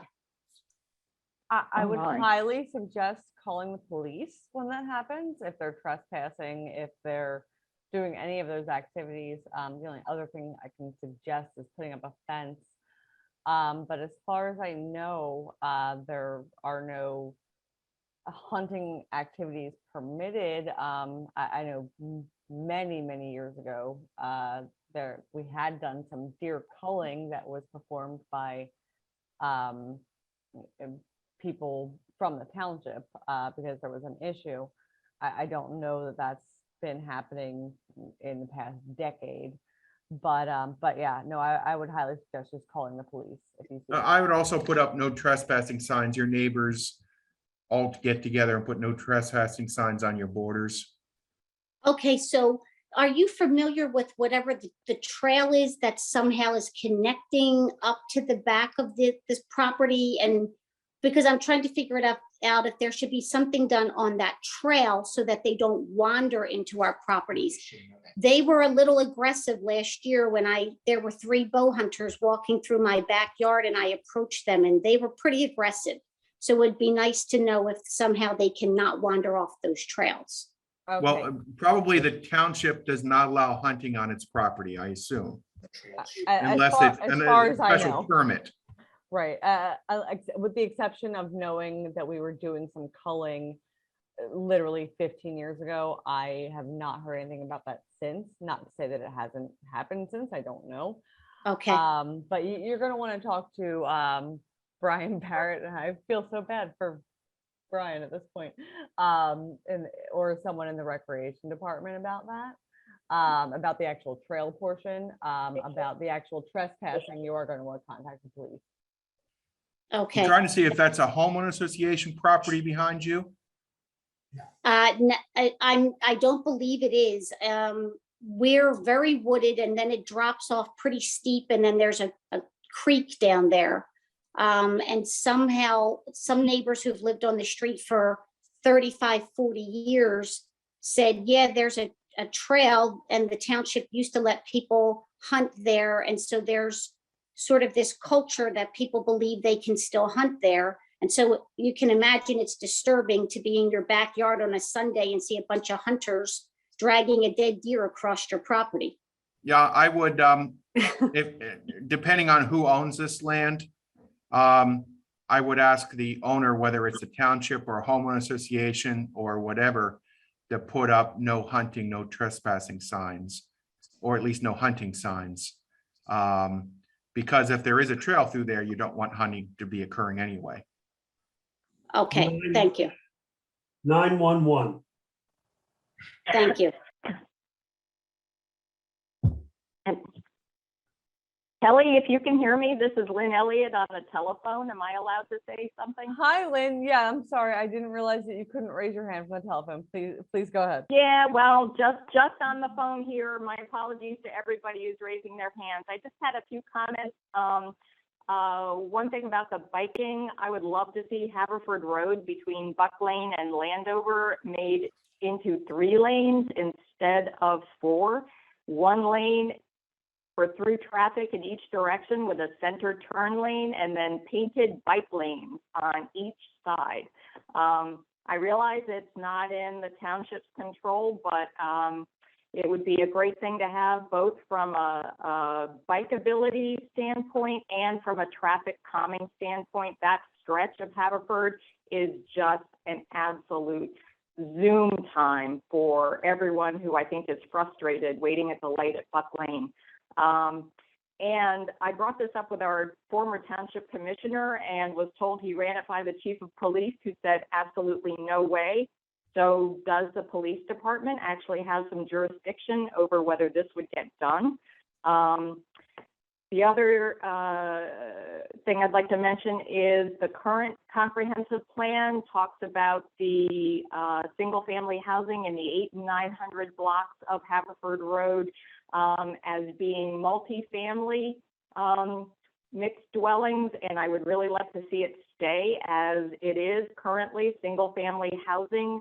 That way there's less traffic to be turning onto Haverford Road, and this has a good stock of 1-story houses, which are very hard to come by in our neighborhood. They're affordable, and they are historically were purchased and built by African Americans. So it was one of the original areas that was trying to be diverse in our neighborhood. And I'd also like to see the township paint more crosswalks going to and from our parks and fields, such as the Polo Field and Preston Field. The cars that go down Railroad Avenue just sort of wave at the stop signs as they go right on through. And I think painting crosswalks, specifically at Polo and at Preston, might help that issue. And also, I think having it an easier way to get speed bumps put into some of these roads as a traffic calming measure would really be helpful. We used to have one on Polo, and I was told we couldn't get it back after the Ardmore Avenue Bridge construction was done, but making it easier to get those would be really helpful. And I have 3 more things. Am I allowed to say 3 more things? Go ahead.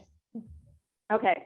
I would really like to see the comprehensive plan strengthen the language used about non-conforming uses. Our particular Brynford neighborhood has a tremendous number of non-conforming uses. I'd really like to see language in there strengthening our intention to try to keep non-conforming uses from expanding beyond what the zoning code actually allows them to expand. We had a terrible excessive use of zoning, which should not have been allowed on a residential piece of land that was adjacent to residential land. And ever since the office uses were developed in the 1970s on what used to be residential land, that commercial influence is just eating away at our residential property use. And I think it would be really important for our neighborhood to have the comprehensive plan state that our intention is that non-conforming uses should be strictly according to what the zoning code would allow them and not allow excessive expansion beyond what the code allows. And is anybody talking about allowing accessory dwelling units on single family lots?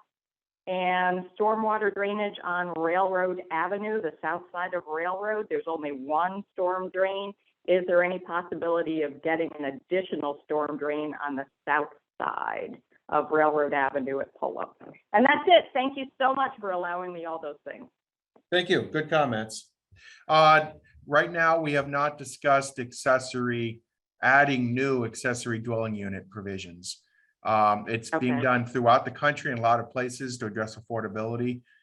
We have not yet proposed that. I assume you're saying you don't want to see that.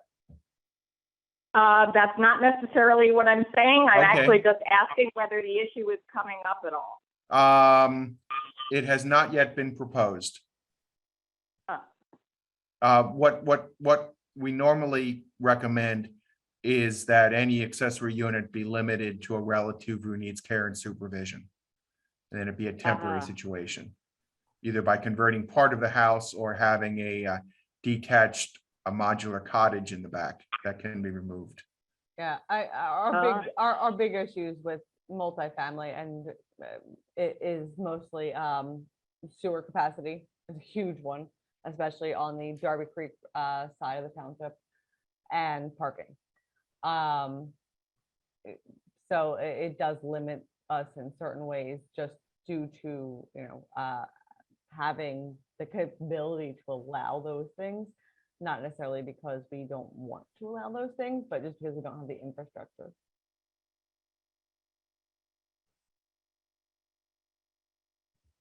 All right. Let's see, let's go to Dan Kraut. Hi. Let me turn on my video. So I wanted to talk just a little bit about, mostly about biking. And I think there's a couple of things. I think it was just mentioned about Haverford Road, how kind of bike lanes there would be great. In general, my sense is the way Haverford Township is sort of designed is there's lots of little neighborhoods, and then the only way to get in between those neighborhoods is on big roads that are very unfriendly to bikes. And so it would be great if could kind of make ways at kind of the junctions between all these different neighborhoods to allow people to get through via bike. I mean, I live in the Coopertown neighborhood, and like within that neighborhood, it's great. But then if you're trying to get kind of any place outside of the neighborhood, then it can be pretty challenging. And I think this is also true, like Mike, for kids going to the, going to school, going to the middle school, that, anything where if you've got to cross Darby, then you're not really, it's going to be really, really hard to do, certainly safely for a kid to be able to bike to school. Okay, thank you. Okay. Let's go to, I'm trying to hit people that I haven't heard from yet first. Meg Lang. Hi, I just had two comments. One about the the business areas. I'm all for improving the business areas, but as far as bringing in, and I know we didn't have the space for it, but things like the life sciences, I think it would be good for our township to market ourselves as, if you're working at that King of Prussia or that university city, we're the place to live, like stay residential, but be attractive to those people who are going to be commuting and not want all that congestion. And we do have the, the Norristown high-speed line, and we do have the bus transportation and the train. So I think that we could be attractive, but still stay a residential, primarily residential community. I also think I understand people are allowed to open businesses, and there's, you can't restrict, but I don't think we need any more tattoo businesses or vaping stores. I think there's two on Westchester Pike that are just a couple blocks away from each other. I don't understand how those get approved, and I don't think they enhance the community. And then as far as the Parks and Recreation, I'd be in favor of having any park that's of a certain size, and I don't know what that would be, but that there should be a restroom or some kind of bathroom there. And then there's an opportunity now with the Brookline School coming down to have some ideas about how to use that space. And I would recommend that there be some consideration to having it be friendly for seniors. I know we used to have the Surrey services in that building, but if there could be perhaps a restroom, I know that one's pretty small for that, but some benches and a shaded area. And I visited my son in Brooklyn not too long ago, and in the Prospect Park area, they had concrete tables and benches that had like checkerboards painted on them, so that people, it would be, be like a gathering space and have that opportunity for maybe, there was a lot of people there playing checkers and chess, and there was about 35 of these concrete tables. So just some ideas about maybe asking the public for some input, or asking the community for some input on the use of that Brookline School property. Thank you. Thank you. Okay, Lauren?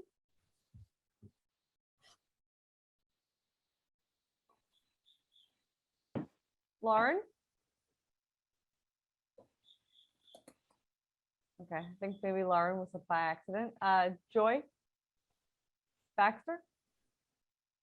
Yes, thank you. My main comments are for like the Parks and Recreation is just accessibility. So I live in the Maryland Park section in between Lawrence and Ellis. And I'm pretty close to the Haverford Reserve, but it's dangerous to get there if you're not driving. And so in part of this is the need for more sidewalks, also extending the Pennsy Trail through the rail section that's inaccessible right now to people, and all the way to the reserve. And from one of the things I think is really great about going, I can get to the Manoa Shopping Center because there's a passway from the neighborhood to the back of the Manoa Shopping Center. However, from my neighborhood, there would, in order for this extension of Pennsy Trail to be very useful, we would also want an extension from our neighborhood through, it would have to be, through the edge of somebody's property. But that's, those two things together would be able to really help. And going back to the sidewalks, is it true that if we put inside, it's up to the homeowner to pay for that sidewalk? That is the way it is normally done, unless there is some grant funding or township allocation to pay for it. So, I mean, I think this is a really important community asset in order to improve walkability. And I do not think it should be on the onus should be on the homeowners at all. Right. So generally, the sidewalks are the responsibility of the homeowner. Very often not within a right of way, especially in older areas. So essentially, even though it is a public improvement, it's still almost a private improvement. Things get a little hairy there. So if there's easements involved and things of that nature, it definitely gets a little bit more complicated. But that person would still be responsible for, even if the township were to put it in with grant funding or something along those lines, the person would still be responsible for maintenance of the sidewalk blocks, including, snow removal, ice removal, etc. So there is a lot of, pushback, even if the township were to pay for the initial improvements. There can be a shared costs. In some cases, Grant funding is received for the handicapped ramps, which are very hard to build, by the way, which make them expensive. And then the homeowner is responsible for the rest of the sidewalk. In some cases, the municipality covers some of the costs and the homeowner covers costs. Right, which is a lot of times why you'll see a little ramp on a corner with no sidewalk attached to it, because the township or whomever paid for just that part of it, if it's connected eventually. So I understand. So when I entered in the township, I don't think the whole, like, when you sell the house, you have to, make sure the curb is to a certain height and everything. Can this be updated so it includes actually putting in a sidewalk? Normally what happens is periodically municipalities check the conditions of the sidewalk and require them to be upgraded. But most municipalities do not require installing sidewalks on existing residential properties unless it's a severe safety issue. Right, so we require safety changes if the sidewalk is uneven to a certain degree, if it's structurally cracked to a certain degree, curb height to a certain degree. But we wouldn't make somebody install any of those things unless they were already there, unless it is a land development or a subdivision, in which case, they are required to do those things, so the commissioners can grant waivers. So how can this be done? How can we make Havertown more walkable if we can't install sidewalks? Well, I think what ideally you would do is you would look at the bottlenecks, you would look at the hazards. You would look at the places where there are no alternative routes. Well, I can tell you, I have me and my kids biking on Lawrence Road because with the semis, because there's no connecting sidewalk. And I know technically you're not supposed to bike on the sidewalks, but there's no connecting sidewalk between the new development across from Linwood to the row houses. It's just like 5 properties. Missed the beginning. I'm listening to the comprehensive plan thing. I'm so sorry, somebody wasn't on mute. So there is a provision in the current general laws of the Township of Haverford that can allow the commissioners to require homeowners to install sidewalks. They've never done that as long as I've worked for the township, which is just near 2 decades at this point. I don't know. I don't know that they would, but they can. So it's available. That ordinance is in place to require people that don't have sidewalks to install sidewalks. It's getting them to want to do that. In order to connect us, if it's not through like the Penzie Trail type of thing to the Haverford Reserve, that sidewalks all down Lawrence, going towards Westchester Pike. There's people who walk, there's a bus stop at Westchester Pike and Lawrence. There are no sidewalks. That is a definite safety hazard. Those apartments right across the street. I can't understand why we can't have this. We can talk about having walkability, but we can't implement it. Well, I think there are some grants available, particularly near schools, for instance, to install sidewalks. There may be some cases where the municipality should either subsidize it or to help put it in for a bottleneck location. But I don't think we're going to see new sidewalks installed on large segments of existing residential streets where they don't exist. That's not planning. It's an expense issue. And it's an issue where the homeowners would oppose it. So if you tell me that you want to do a mile of sidewalk in front of existing homes, the money's not there. The political opposition would be there and the people wouldn't want their front yards ripped up. Now, if you tell me you want to improve sidewalks near 4 parks and 3 schools and at 3 problem intersections, that might be something that's achievable. I don't think that the comp plan public meetings are the place to tell people but the ideas that they're offering are not achievable. I think the comp plan meetings are the place to listen to what the residents are looking for. Maybe give them a little insight into what some of the issues might be, but to look for a way forward. Okay, I'm listening. I'm so sorry. What I was trying to say, and I apologize if I was not sounding helpful, is that an ordinance to require homeowners to install sidewalks does exist in our current ordinance. So no change needs to be made there.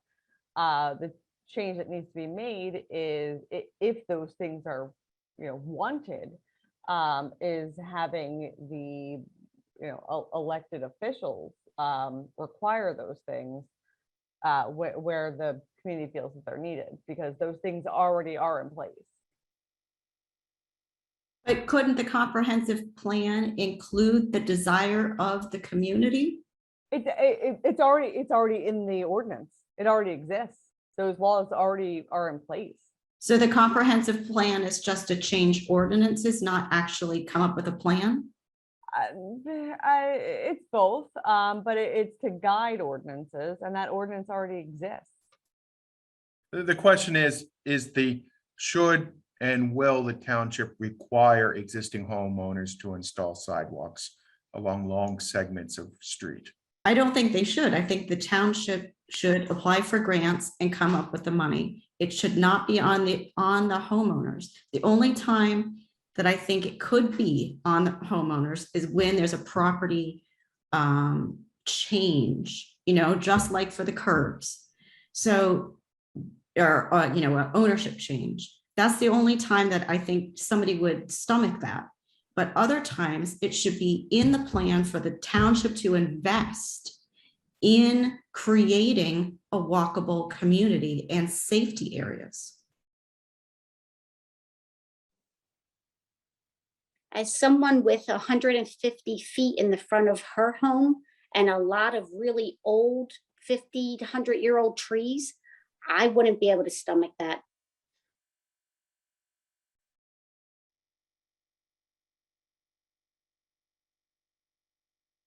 I've seen plenty of other communities where there was opposition to installing sidewalks in front of existing homes. Not that it shouldn't be done, but it's something that needs to be faced. Upper Marion Township actually went in and installed thousands of feet of sidewalk. But you have these elderly people, now you're going to tell them they have to clear it in the middle of winter. Get out there, you got 24 hours to shovel that thing out. That's another issue. And repairs are very expensive, just like the curbs. Repairing a sidewalk is very expensive. I've had to replace them in Lower Merion.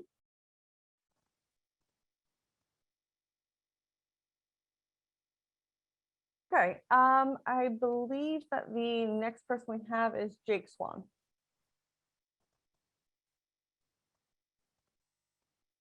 Jake, are you still? Yes, I'm trying to unmute myself. There you are. Hi.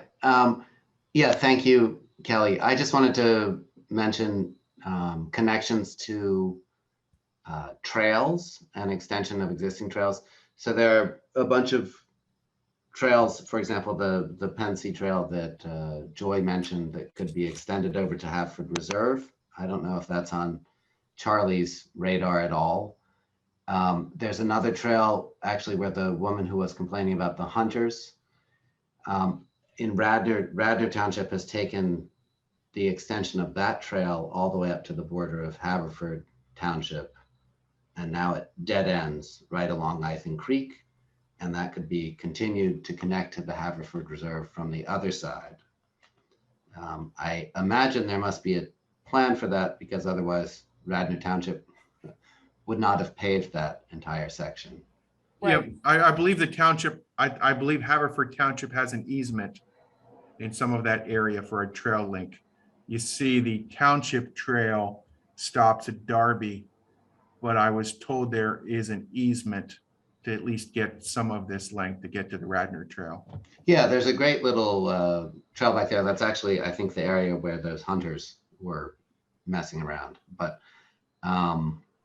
yeah, just wondering if that's happening. There's another project to make what they call the mainline greenway, which passes through, I think, the Brentford area and then hooks up and goes over to Narberth.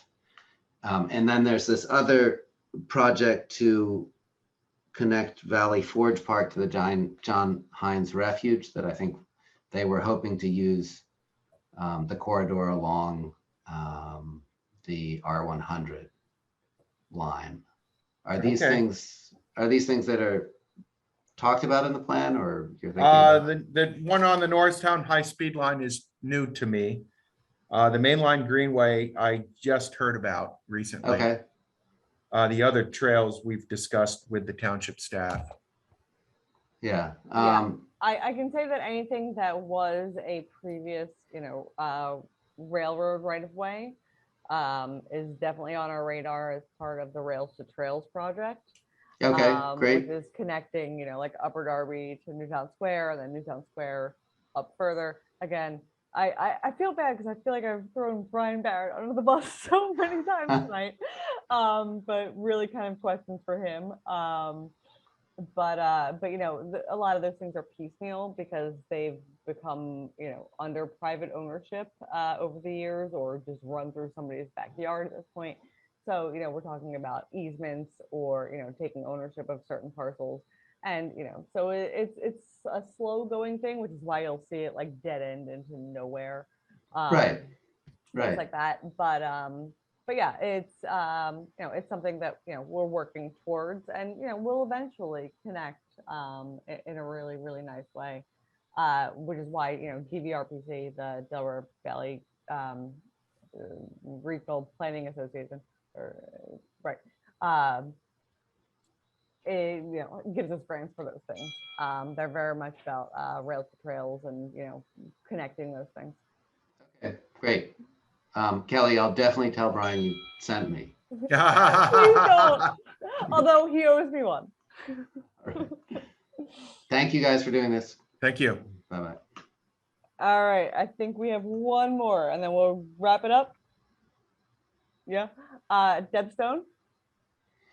A small thing, which is, so I live on Mill Road in the Brookline neighborhood. And one nice thing is that Carracung Drive is now closed every Sunday, which is beautiful.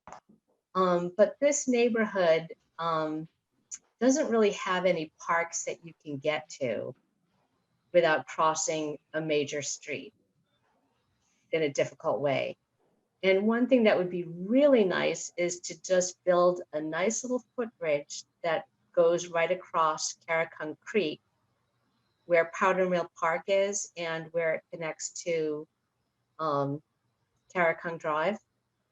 And that would link up two neighborhoods in such a nice way without cutting into any private property. And it would extend that whole beautiful section of Powder Mill Park, and you can walk over to Remington Park, and then there's that whole trail that goes all the way out to Haverford Avenue or Road. Is really nice, but also it would enable people in this side of the creek, the side of the creek that Haverford High School is on, to be able to access that kind of extended green space.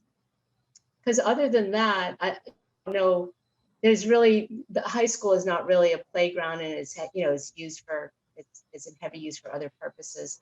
There's really no playground without crossing over the main street.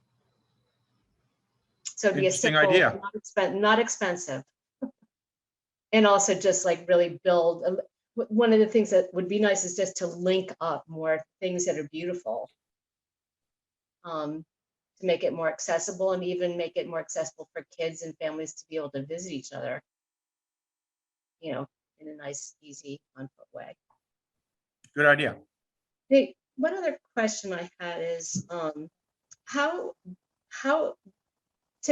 do you guys deal with opposition and competing priorities? So, for example, homeowners along Haverford Avenue, for example, are not going to want to install a sidewalk, never mind pay for it, along the property, their property that abuts Haverford Road. So it seems like the only way to get that done would be to have the township pay the expense of installing a sidewalk. And then it would be totally reasonable for, like the rest of us who have sidewalks in front and tree lawns in front of our house, that you have to mow it, shovel, and maintain them. But to ask them to pay for the installation seems like that's money out of their pocket. It seems like, and I imagine that there would at least be a few people who would be in opposition. So how do you balance that against the benefit to the community and all of the people who are opposed to not having a sidewalk? Like, how do you deal with who screams loudest? I wish I knew the answer to that particular question. The answer is your elected official, honestly. You know, it's down to them. We make the recommendations, we work on this plan, we ask for input, but what it really boils down to is, what of our recommendation after we've done all this work and we present it to them, what they accept and what they want. And again, this is the comprehensive plan isn't a set in stone. It's not an ordinance. It's not a law. It's it's a guidebook. So Yeah, it's not binding upon the township. Yeah, So the plan will have a series of ideas and alternatives. Whether the Board of Commissioners each year decide to fund them and decide to move forward on them will be their decision. They can completely ignore aspects of the comprehensive plan. It's not how that's supposed to work. That's supposed to be what they're basing the legislation off of. But sometimes they're just like, yeah, you know what, that doesn't really work for us. We don't want to pass any legislation to move forward with that portion of it. Or what more frequently happens is there's higher priorities for spending the available funds that year. Right. So things in the plan don't get implemented simply because of the shortage of dollars. So for walkability though, like would funding be available from outside or other sources to make it a more walkable? It would help reduce traffic congestion and all kinds of other things. There are funding sources available for some segments. Yeah. There is unlikely to be grant funding available for very long segments. I see. That's why I was suggesting, targeting the most problematic portions and doing improvements in those areas. Okay. And how, like, when somebody was talking about a business, hiring somebody for business development, and you're mentioning Manayunk, it would be great to have somebody come in, a developer come in and want to buy up a little section of Eagle Road. It's a high visibility location. Yeah, our intent is to provide incentives through the zoning ordinance so that it will attract developers. Okay. And one way we do that is through allowing upper story apartments. That helps to bring the developers in. Oh, okay. All right, Charlie, I know we're way past what we were planning to do tonight, but I was going to take the one last one that I have, only because it's a new name. Good? Yes. Okay. Brian Sullivan? Hi there. Thanks for doing this, guys. I just had a question. I have a feeling just based on the previous parts of the discussion, I might end up getting Brian's contact information, but he's an easy person to talk to. Yeah. Us Brian's got to stick together. But I was just wondering with the Brookline School that was mentioned earlier, with the woman mentioning the different, patio tables and so on and so forth. Do we have any idea as to what might be going into that space, timeline on that space, when decisions might be made, so that for future meetings and discussions I could be involved? So Brookline School was basically given to Haverford Township from the school district. Right. For $1. Because of that transaction and legalese associated with, the only thing that the township is legally allowed to do with that property is make it a community space. And that's why we had discussed, a library option and other things. At this point, they've decided to demolish the school. They've decided to rehab and put an addition on the library. So, so that's where we are with that. As far as I know, and again, this is probably something that should be better answered by the commissioners or by Brian. I believe that they're looking at park space at this point. So, you know, having checkerboard tables and things of that nature for, you know, an older adult community that, you know, maybe doesn't have that resource center that they had with the senior space. It seems like a great idea to me, but I don't know exactly what they're planning. I think now's an excellent time to talk to Brian and ask him that question. Right. What the public input process would be and the status of their planning for that Yes. property. Okay, perfect. Thank you. All right. So Charlie, I think, you know, we're about 20 minutes over what we had planned for our time this evening. Do you have any final thoughts? Just thank you very much. There's an email address if you want to, Kelly, do you have that in front of you? I believe it's complan, COMPPLAN @HAV, Haverford shortened, Township TWP.org. So if you want to submit additional comments, that's a convenient way to do it. And we will be having meetings in the future that will be advertised. That's all I had. Okay, great. Thank you. Thank everyone, you. for coming. Have a great Thank you night. very much. Good Have a job, good night. guys. Good job. Yeah, thanks. This has been great. Thank you.